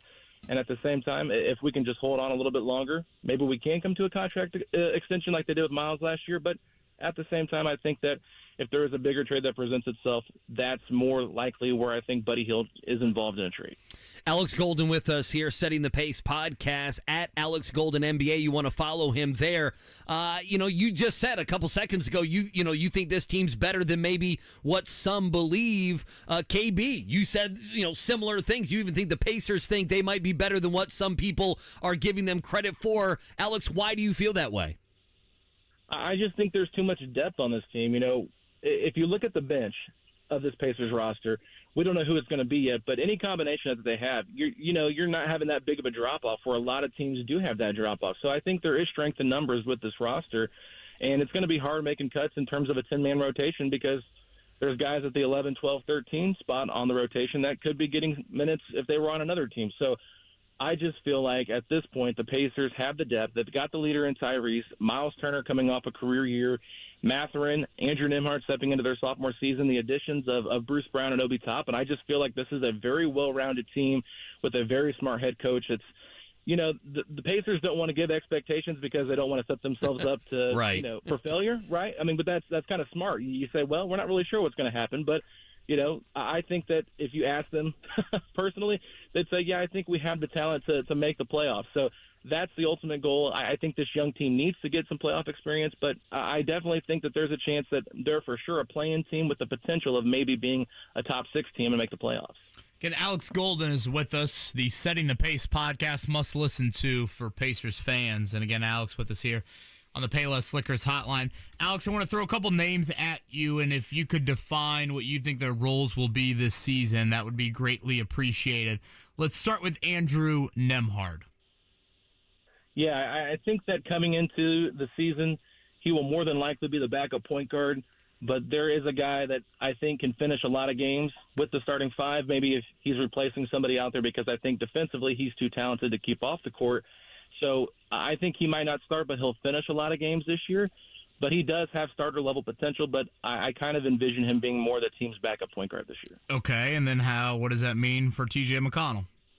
Yeah, I mean, this is where it's tough because McConnell, I think he might be on the outside looking in for the 10-man rotation, but at the same time, he could play next to Nembhard because we saw Nembhard play off ball quite a bit. So I think that McConnell's right now, I think that the rumors were true about them having talks with Phoenix and New York for a 3-team trade that would have sent TJ to Phoenix. I think that they looked to maybe move him to a team that he would have got significant playing time and been on a good team, but at this point, McConnell has always rised above the occasion in terms of outplaying where maybe you think he's going to be. So right now I think he's the third-string point guard and the veteran leader, but he could push for minutes because he's a scrappy player that always seems to push guys to the side that maybe you thought would get a bigger role. Okay, last one on these individual roles. How about the World Cup gold medalist, Daniel Theiss? Great question. I think that Theiss, honestly, if this team's wanting to win right now and they think that they're going to be invested, I think he could make a lot of sense for their backup center to start the season out with. I know a lot of fans might be surprised to hear that, but with the experience that he has, the sacrifice he took last year to just play 7 games when he returned from his injury, he's a good enough player, and I think that if they want to win now, he's a better option than Jalen Smith and Isaiah Jackson. But if worse comes to worse, I would say he's probably the third-string center. Maybe Jalen Smith gets the backup spot just because he's a little bit more similar to Miles. But I think that if you have a veteran second unit that they potentially could have, Daniel Theiss makes a ton of sense as Miles' backup. Alex, who's the 5th starter? I feel like we know 4 of the 5. Is it Obi Toppin? And I guess why or why not if it's not him? Yeah, I think if you were going to do a projected starting 5, it'd probably Tyrese Halliburton, Bruce Brown, Ben Mathurin, Obi Toppin, and Miles Turner. And I think the reason why you start Obi Toppin is because Jarris Walker is a rookie, and it's a totally different game than college. And we know that last year the Pacers rookies really exceeded expectations, and there's, you can't say that Jarris won't, but I think at this point it's better to bring him off the bench similar to what they did with Mathurin last year and kind of let him learn the game at a slower pace, maybe with lesser competition against other teams' second units. But I think that Jarris Walker brings everything that this team needs in terms of defense and toughness and rebounding and just a great feel for the game. So I just like Obi's fit a little bit better next to Miles in terms of Miles is an outside threat, and that could allow for more opportunities for Obi Toppin, whereas in New York, he never really had that center that could stretch the floor. Again, Alex Golden is with us, Setting the Pace, Pacers podcast must listen to, and he's with us here on the Payless Liquors hotline. Alex, I think you and I share an immense amount of love for Bennedict Mathurin. Year 2 for him. I am super, super interested into the style of play we see from him. If you kind of had to pinpoint one area where you want to see growth for him, where would that be? Yeah, I mean, we had Bennedict on our podcast Monday night, and I'll tell you what, this kid is a lot of fun to talk to. He's got so much confidence in himself. It's a little bit of an arrogance too, but I love that about him. I don't think offensively we have to worry about too much. I think the area I think he can improve the most is the defensive side of things, and he's athletic enough that I think more of it's just buying in and being more of a team defender. If you watch his screen navigation, even in Summer League, it was a little bit frustrating just to see him kind of get hung up in screens. And I think that the Pacers aren't asking him to be a Drew Holiday type of defender, but I think they're asking him just to, be a competent defender. And I think that, he's got that in his game if he just really focuses on it. So I think that if he continues to grow on the defensive side of things, it's only going to open up what he can do for this Pacers team. And he talked about it on the podcast. He wants to be a two-way player. He doesn't want to just be a one-way player. So the best way to do that is to drastically improve the defense. Anything else stand out to you from Chad Buchanan yesterday? Obviously, the Buddy Hield questions kind of dominated the early on stuff, but anything else to you stand out? I mean, not necessarily. I think that what he talked about, he was on our podcast back in August, too, and I think what's interesting is the fact that they're not guaranteeing any starting spots besides Miles and Tyrese. I think that, he said the ideas for Mathurin to start. He might start out with the starters, but it's all going to be earned on the court, and I like that they're keeping that open. I'm not opposed to them not giving a lot of expectations for this season as well, just kind of keeping it open-ended there.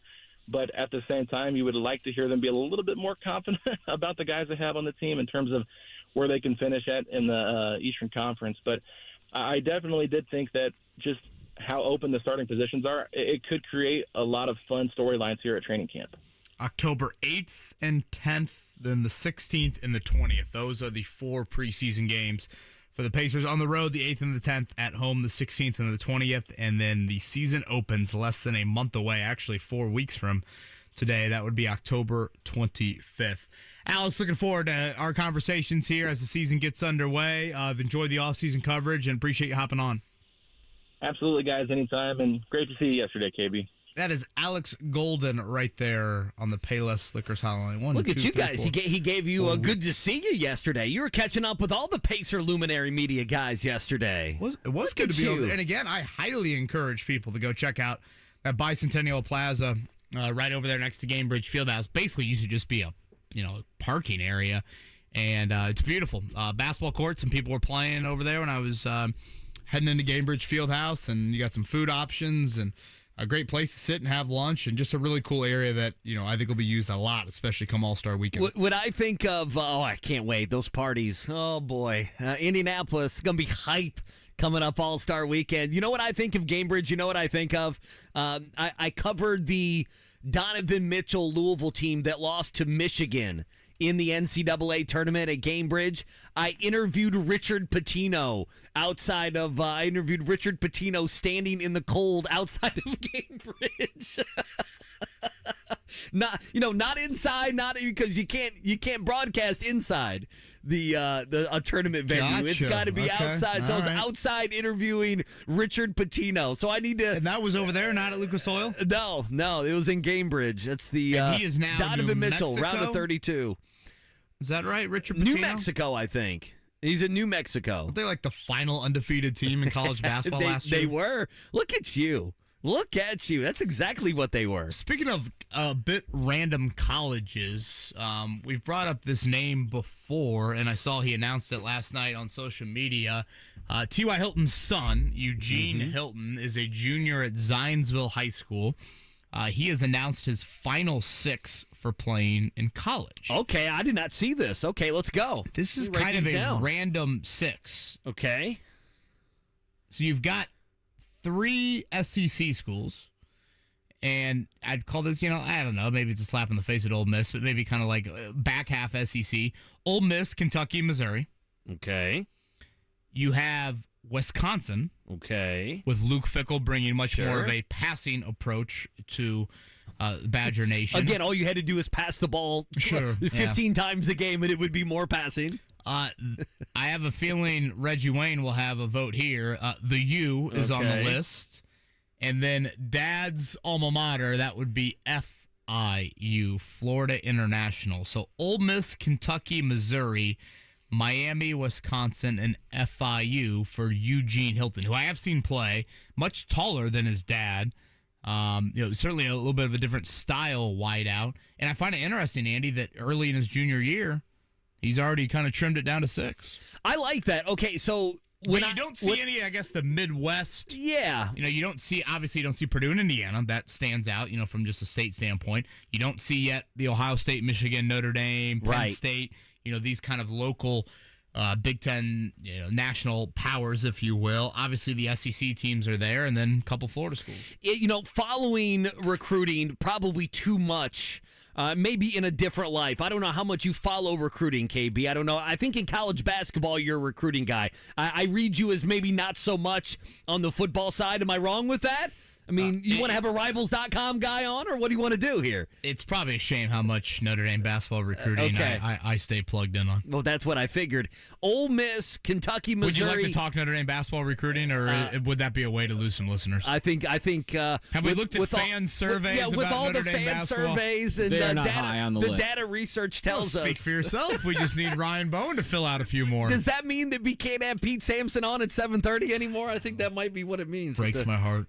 Move him to the back end of the 9 o'clock hour. Anyway, Ole Miss, UK, Missouri, and Wisconsin. Well, they kind of you go the Fighting Lane Kiffins? No, when you look at recruits in that kind of area, they always have those teams. Does that make sense? Like, those teams are recruiting against each other a lot with Kentucky, Missouri, Ole Miss, Wisconsin. This is not a typical Zionsville football player list. Yeah, like they're kind of in the 30s in recruiting, right? Like that sort of thing. And some year they're more, some years they may dip to the 40s. But if you look at their recruiting rankings, they're somewhere in the mid 30s, and that's why you have Missouri, Kentucky, Wisconsin, Ole Miss. I mean, Ole Miss for a wide receiver.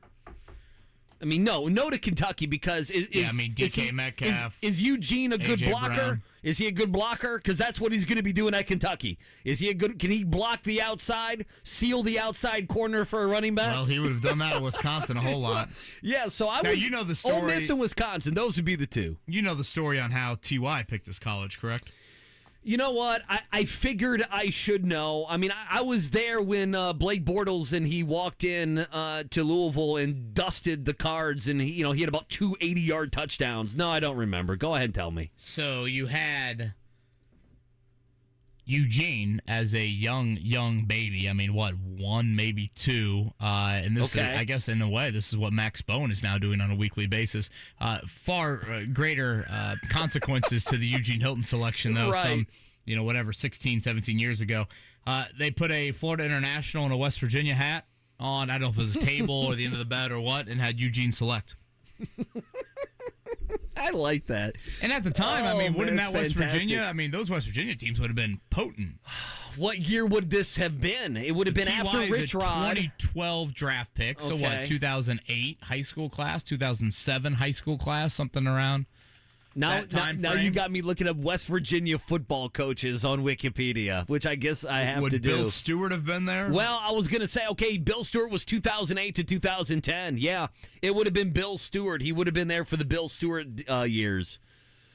Who wouldn't want to be there for the Bill Stewart years, So, yeah, Eugene Hilton there with the final 6 of those. I like his name being Eugene. I just like that. I like that name. West Virginia was still pretty good with Bill Stewart. They won 9-9-9, and then Holgerson came in with a 10-win season, and then it slowly deteriorated off that. Now they have the culinary expert, Neil Brown, as their head coach. Dana Holgerson. I always liked his hair. His hair looked like West Virginia. Well, his hair looked like who? I was going to bring that up. This is the synergy that's Kenny forming Big Earn.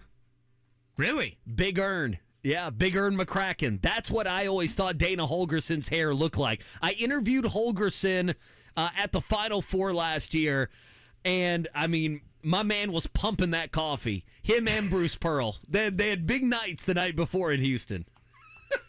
At least that's what it looked like at 8:15 in the morning when what do you ask Dana Holgerson? Who cares about Houston football? No offense. Tyreek Hill conversation. I get nervous when I hear pumping as the word of choice there.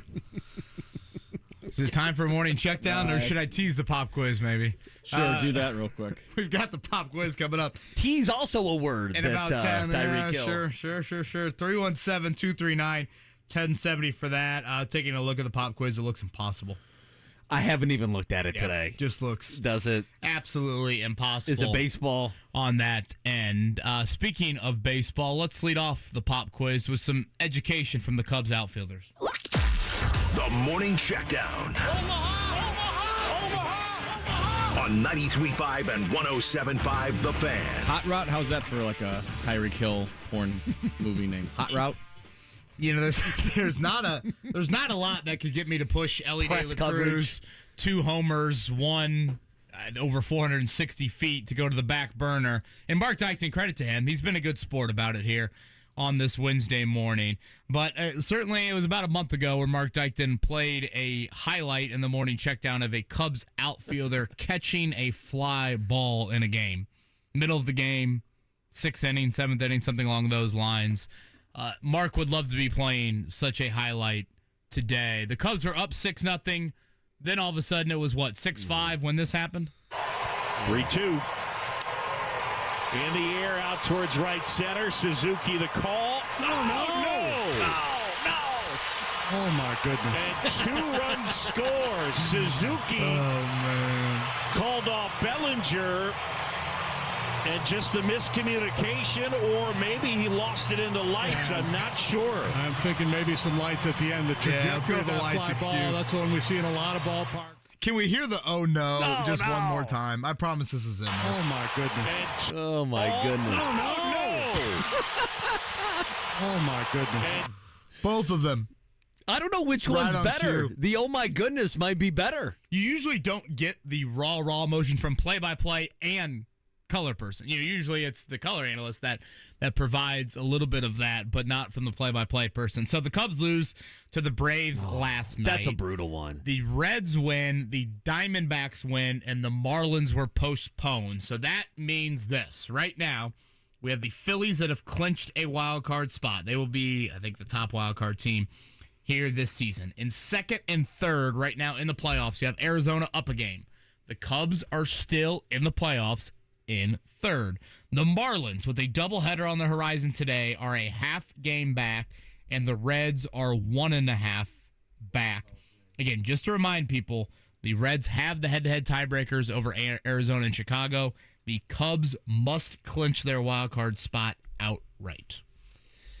Yikes. Let's just hit the sweeper. Mark, were you watching that live? Yep. Mm-hmm. I'm sorry, man. Mm-hmm. You knew he was watching that live. These are down the last 5-6 games of the season. I scared my daughters because I yelled, "Oh God!" and like whoa, what the?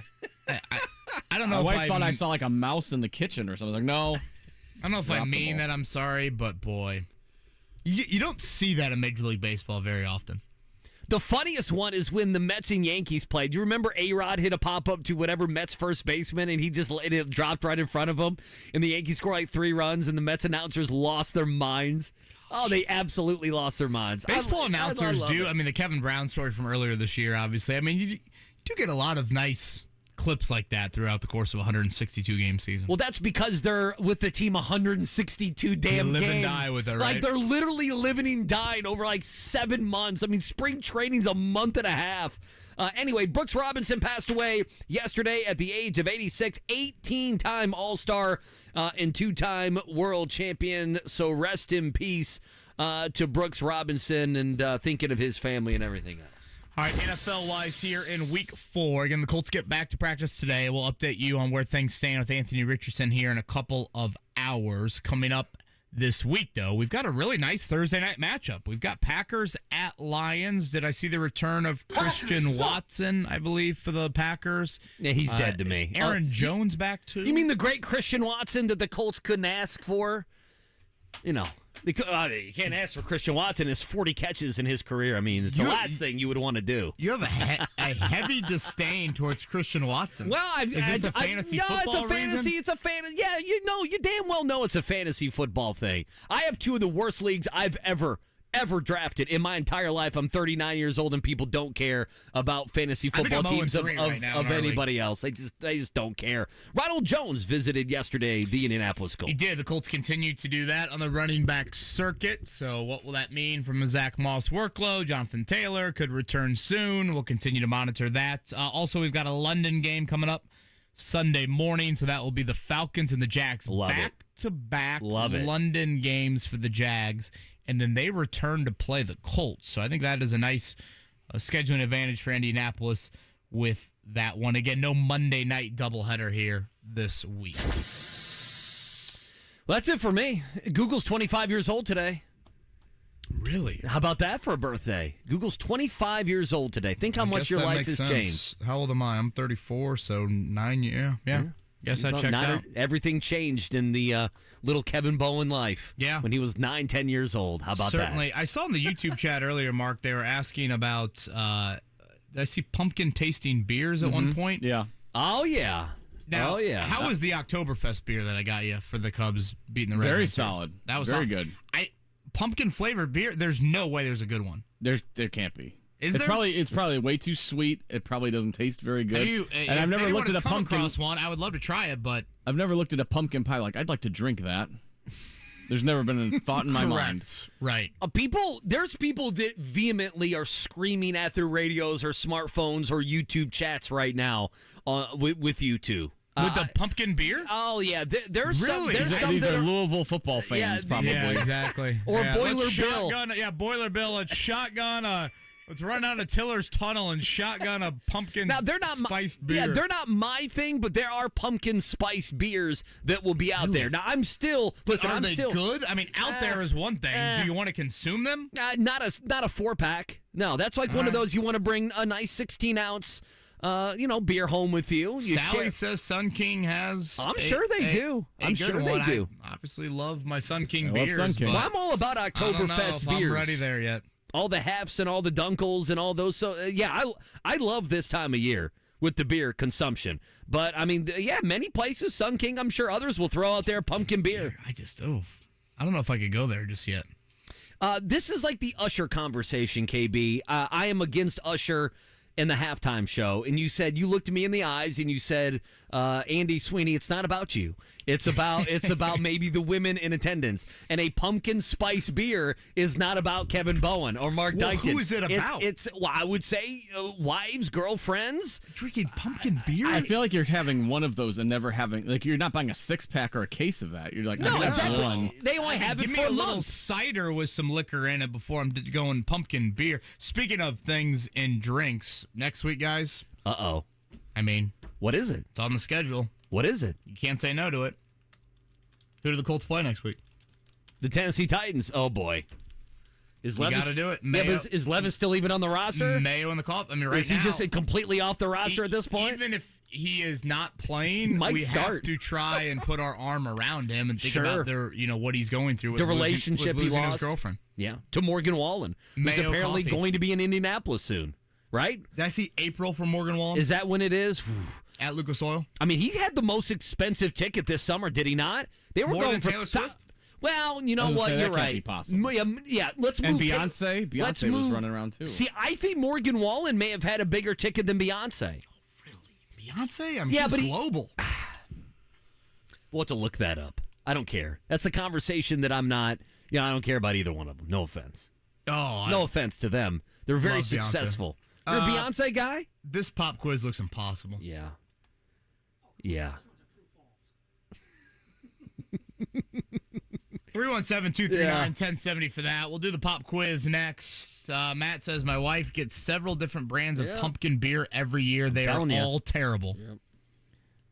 Hoosier 97 says, I wouldn't expect a PBR show to have good pumpkin beer. I mean, what's a good pumpkin beer? Give me one. Exactly. Bring one here. Thank you. Let me do some market research on this, and I'll report back tomorrow. Give us a call. Pop quiz is next. Oh, my goodness. Possession into the end zone for a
fixed yesterday. Before we get to the pop quiz, Sure. how's Mason doing? He's doing very good, and they moved him to a room that's much more comfortable because he doesn't need all the cords and all the machines and all of that stuff. So good to hear. I mean, knocking on wood, man. I'm hoping next few days, weekend-ish, we can be bringing little guy home. That's at least the plan in my mind. At least he's up to 5 pounds now. The bottle feeding's going well and everything. So I feel like we're rounding third, if you will. We've got to get him in that little gas jersey for Monday Night Football. Oh, yeah. That's what we'll try. He'll Seahawks and Giants. See the Giants lose to Geno Smith. Be Monday fantastic. Night Football here. No shock as well. I don't think we got anyone that gave us an a pumpkin tasting beer that tastes good. Somebody said Southern Tier Pumpkin is one. You know what? That is a good one. That would be one you could find easily. Give that to me again. Southern Tier Pumpkin. Southern Tier, Lakewood, New York. Pumpkin. Wow. So P-U-M-K-I-N-G. Also a Tyreek Hill. Pumpkin. Imperial Pumpkin Ale. All right, my pen is going out, so while I get a new pen, will you bring on a pop quiz caller? I mean, yeah, let's see, do caller number... give me 6. Okay, there we go. Caller 6. Well, we can't go 0 because that'd be the number of good pumpkin beers we've been offered so far. 6. 6 is Todd. Todd, good morning, Todd. How are you? Hey, great. Can't wait to do an impossible quiz. Well, if you win this, we'll call you the Todd Father. Todd, you know any good pumpkin beers? Not a single one. I prefer the pale ale. Oh, you're a pale ale man. There you go. Do you have like a fall drink of choice? Like anything that, I don't know, the season changes and you switch it up a little bit? I really like the Sun King Osiris. Ooh, yeah. Solid one. Big fan right there. I also like the WeMac. Oh, yeah. From Sun King as WeMac well. is number 1 in my book. Yeah, that's a good one. Todd, who's your favorite athlete of all time? Ooh. I'm sorry, say that again? Who's your favorite athlete of all time? Oh, I guess I'd have to default to Peyton. That's a good default. Yeah, I was going to say. That sounded very apologetic of you. You don't have to say that. You can say that with your chest, Todd. That's a good one. I mean, that's one of the greatest players of all time. Yeah, come on. All right. What the hell? We will see how. No, I appreciate the awkward silence between me, you, and Todd. Well, it sounds like Tyreek Hill and Mike Evans having a conversation yes, it does. from earlier. Sounds like something Tyreek was trying to do in his office. Andy, you want to throw number 1 at Todd, or you want me to? All right, Todd, let's go. I'll go number 1. The Oakland A's suffered their 109th loss of the season last night. True or false? You got a 50-50 shot here, Todd. True or false? That is the most losses in a season in A's franchise history. True or false? I'll take C. False. Don't I owe? Mark, who do I owe? I owe Jake. We owe Jake. Yeah, what I owe him again? A 6-pack of beer? 6-pack of beer because your Oakland A's stink. My Arizona Diamondbacks, although they're looking good, they're making the playoffs. Yeah. They're not as good as Jake's Baltimore Orioles. Like, I need to be making a bet with KB over beer because no one's ever brought KB anything. He's always bringing in beer or rum or something for somebody else. Mm-hmm. Mark brought me coffee beer that one time. I kind of forget what it was for. I brought in, I think I owed you a 6-pack and I brought you just 8 because there's like 2 4-packs. But what was that? Was that a Reds Cubs bet? Was that what it was? Who knows? I don't remember. Hopefully right. you enjoyed it, though. Todd, this is where things shift a little bit here, okay? The Packers host the Lions on Thursday Night Football tomorrow night. The Packers lead the all-time series 103-75-7. Who leads the series between the Pack and the Lions in the postseason? Is the Lions? Is the Packers? Is it they're tied, or is it they've never met in the postseason? Oh, man. I'll say they are tied. All right, question number 3. Legendary Baltimore Orioles third baseman Brooks Robinson passed away yesterday at the age of 86. Robinson's 16 Gold Gloves is the second most in MLB history. Name the only player who had more. Is it A, Greg Maddux, B, Ozzie Smith, C, Roberto Clemente, or D, is it Jim Kaat? Roberto. All right, number 4 here, Todd. Brooks Robinson spent all 23 seasons of his big league career with the Orioles. Only one other player spent 23 MLB seasons with the same team? Was it George Brett, Stan Musial, Al Kaline, or Carl Yastrzemski?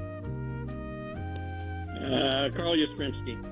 Some difficult names there. You nailed it. I know. I was like, oh. Al Kaline, you nailed that. Good job. 70 years ago today, last question, Todd. 70 years ago today, the St. Louis Browns played their final game. Who did the Browns become for the 1954 MLB season? Did they become the Los Angeles Angels, the Milwaukee Brewers, the Baltimore Orioles, or the Minnesota Twins? The Twins.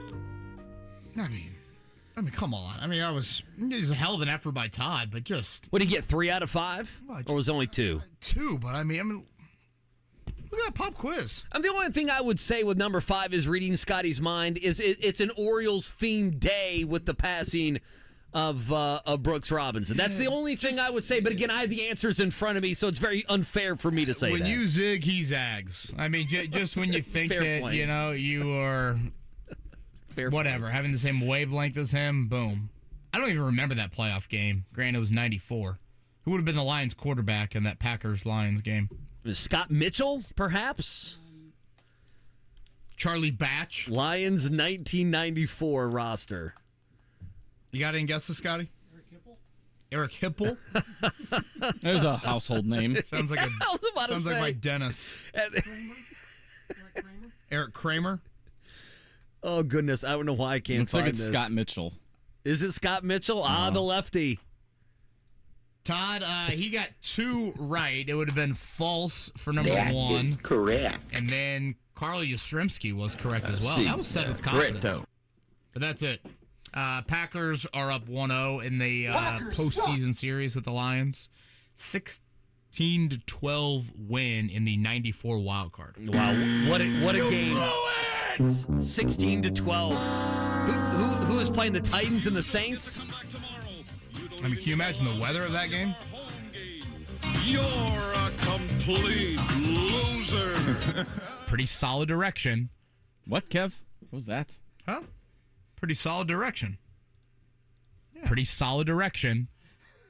Yeah. I didn't hear a D in there. Yeah, I mean, unbelievable. Mark, somebody pointed that out to me. Mark literally trying to take syllables out. Everything goes back to Tyreek Hill conversation in the 8 o'clock hour of him wanting to be an adult film star when he's done catching passes in the NFL. Pretty solid direction. I don't hear a D. Someone brought that to my attention. Like, how'd you miss that? I'm like, I didn't catch it. Exactly, but now because I didn't say it. I can't not hear it now. Also, the temperature of that game in 94, what was it? 33 degrees. I'm not getting that's Scott balmy. Mitchell as the starting quarterback in that game. I'm getting D. Craig. Does that ring a bell? No. Dave Craig. Okay. Okay, Dave Craig it is. Kreig. Spent 1 year with the Lions. The college he went to, Milton. Milton. Football Factory. Sure. Obviously, Brett Favre for the Packers in that one. Good for him. 33 degrees, 23 wind chill. I would say a Lambeau playoff game. You got to be feeling pretty good about that. No. How many guys had their shirts off for that game? They always do that in the playoffs. Like, yeah, you're the tough guy in Green Bay. We get it. Barry you have your Sanders, shirt off. 13 carries for -1 yard. Oh, boy. That's not a winning formula. And they still only lost 16-12. Yeah, is that the only playoff game for Barry Sanders' career, or did he play more? Now you're asking me questions I have no idea. I'm looking at Scotty hoping he would know. Oh, yeah. No, he played a lot more than that. Yeah, he played in 6 total. Gosh, so the Lions, really, the laughingstock Lions has only really been the last couple of decades. It's only been the last 20 years. Well, I mean, they had some... since Sanders hung it up. Yeah, basically. That'd be right. I mean, it drove Megatron to retire. He's like, I'm done with this. Speaking of Lions, a former Lion will be Matthew Stafford under center coming up here. Good transition. On Sunday. Again, the Rams offensive line, a bit banged up in that Monday night loss to the Bengals. Matthew Stafford was hit 10 times, sacked 6 times. It is looking like for a 4th straight week, the Colts are going to play a backup left tackle.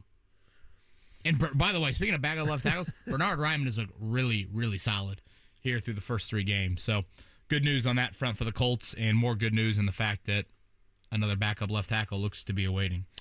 Lou Holtz continues to go at Ryan Day. We can get to that. And what did Shane Steichen say yesterday with Pat McAfee? We can play a couple of those clips as Ryan we head Day's to the gonna finish come line. Play bridge at Lou Holtz's nursing home here to round it out. Shuffleboard. We'll do one final time. I'd like to know where Lou Holtz is right now. Pretty solid direction.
93.5, 107.5 The Fan.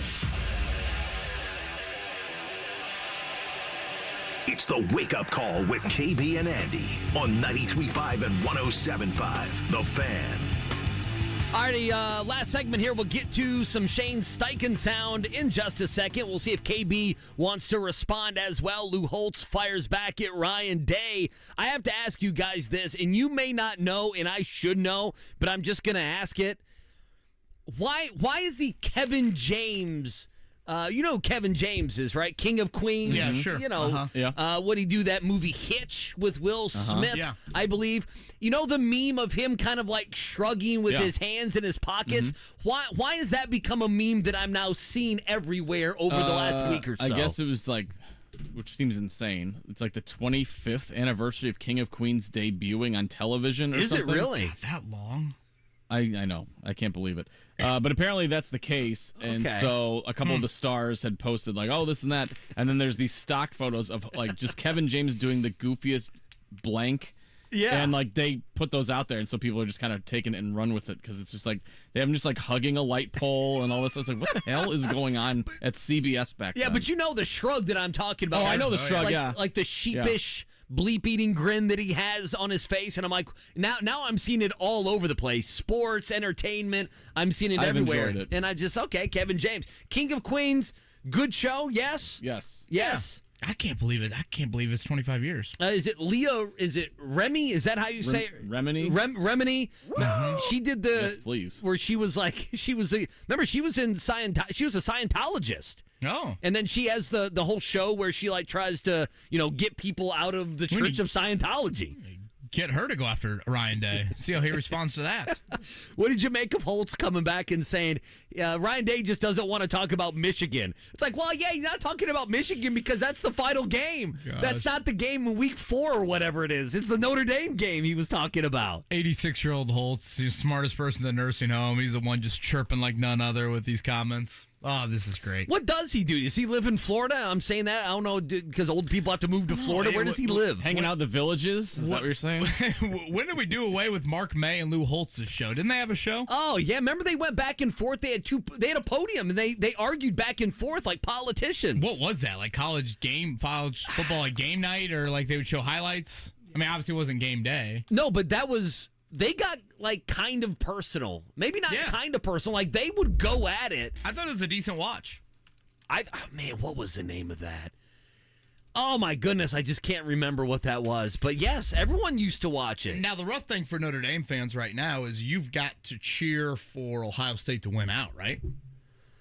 Of course. I mean, you want Ohio State to beat Penn State. You want Ohio State to beat Michigan. You want Ohio State to be one of these undefeated No, you need them to win every single teams, game. Yeah. And that's, boy, can you imagine Lou Holtz having to do that? Yeah, I the more I look at it, the more you're probably finished for the college football playoff, KB. Well, I don't like it, and you said it, but ugh. I think if they win out, they will make the playoffs. Well, the best part is if they win out and they make the playoffs, people will, there'll be people that agree and disagree. If they win out and go 11-1, KB, and they don't make the postseason, you're going to be crying, but the rest of America is going to be happy. Sure. But I would think a win out, assuming USC doesn't fall off a cliff, you're going to have a win, at Duke, at Clemson, at Louisville, at NC State. Right. I mean, those are going to stand out. Obviously, the loss is a very good loss and a very close loss. I would think all of that would help them, but boy, I just worry about this stretch right here. At Duke, at Louisville, and then home to USC with Ohio State before that. And they've already played, 5 games this season? Yeah. I mean, Notre Dame played the extra game. They did the week 0 game. They've got their bye coming a little bit later. So, gosh, I just worry about it. All right, enough Notre Dame football. Let's end the show. Let's see. Yesterday, Shane Steichen was on with Pat McAfee. Do you want to hear this? It's about 50 seconds. McAfee brings up, what was the name of the whale that Irsay tried to save? He put a bunch of money into this. Takite? Yeah, I thought it was Lolita. I thought it was, too. McAfee called the whale something else. Yeah, so I don't know. So here's just a funny back and forth. Had Steichen reached out to Irsay. Oh, of course, R.I.P. to the whale. Here you go. He's been absolutely tremendous. Just the support that he's given me He's since talking I've about been Irsay here. Our conversations that we have on the phone have been awesome. And, he wants to win as bad as anyone. And this league is obviously a production, business league, and we're going to do everything we can in our power to win for him and the rest of these fans. Did you tell him that you were saddened by Theiss passing, or no? I haven't talked to him about that yet. I need to call him. Oh boy. Yeah. It'll be too late. Yeah, what are we for sure. doing? Not good. We'd like you to be around. You know what I mean? We like you here. Let's make sure we. No doubt. Yeah. No question. I got to get that done. That's Connor's fault. I don't know if this is good, Shane. It was really bad. Shane, Well, we had a text message. We've had a text message. You said, We've like, texted. hey, sorry about that whale dying? Is that what you said? Yeah. I know he put a lot into that thing. It's a sad deal. Sad deal. It was about as awkward as it sounded. Shane Steichen looked like he wanted the Zoom to crash, or the FaceTime, whatever he was on. Whatever they use. He wanted that to crash. Because as we know, Shane Steichen is all ball. He is all ball, man. That's what he said about Minshew, too. He's like, that dude's all ball. Here, let me see if I have that. Hang on. Football player. The one thing about Gardner, he loves ball. Loves ball. Yeah, I mean, I'm just getting ready. I love football, guys. Here in 90 minutes, I'll walk into the press conference. I'll ask 3 or 4 questions. I'll probably get one answer. He loves ball. I just love football, guys. He loves ball. McAfee asking him that was unbelievable. That KB guy, he loves microphones. he loves radio. We'll see Anthony Richardson if he practices it's a big again day. Coming up here. It's a big day. Shane Steichen will meet the media in about 90 minutes, and then practice will get underway a little bit later. The Colts said that no injuries, or they really didn't have anybody leave the game due to injury on Sunday, so theoretically they should be in a pretty good bill of health exiting week 3. But Anthony Richardson and Ryan Kelly being the 2 big names on the list as they try to progress through concussion protocol. Thank you to Stephen Holder. Thank you to Alex Golden. A little Colts, and I'd say a good amount of Pacers today. So if you're looking for a little Pacers conversation, that'll be up on the podcast as well. Everybody have a great Wednesday. Stay dry if you can. Thanks for tuning in. This is the Wake Up Call with Kevin Bowen, Andy Sweeney, and Mark Dyke.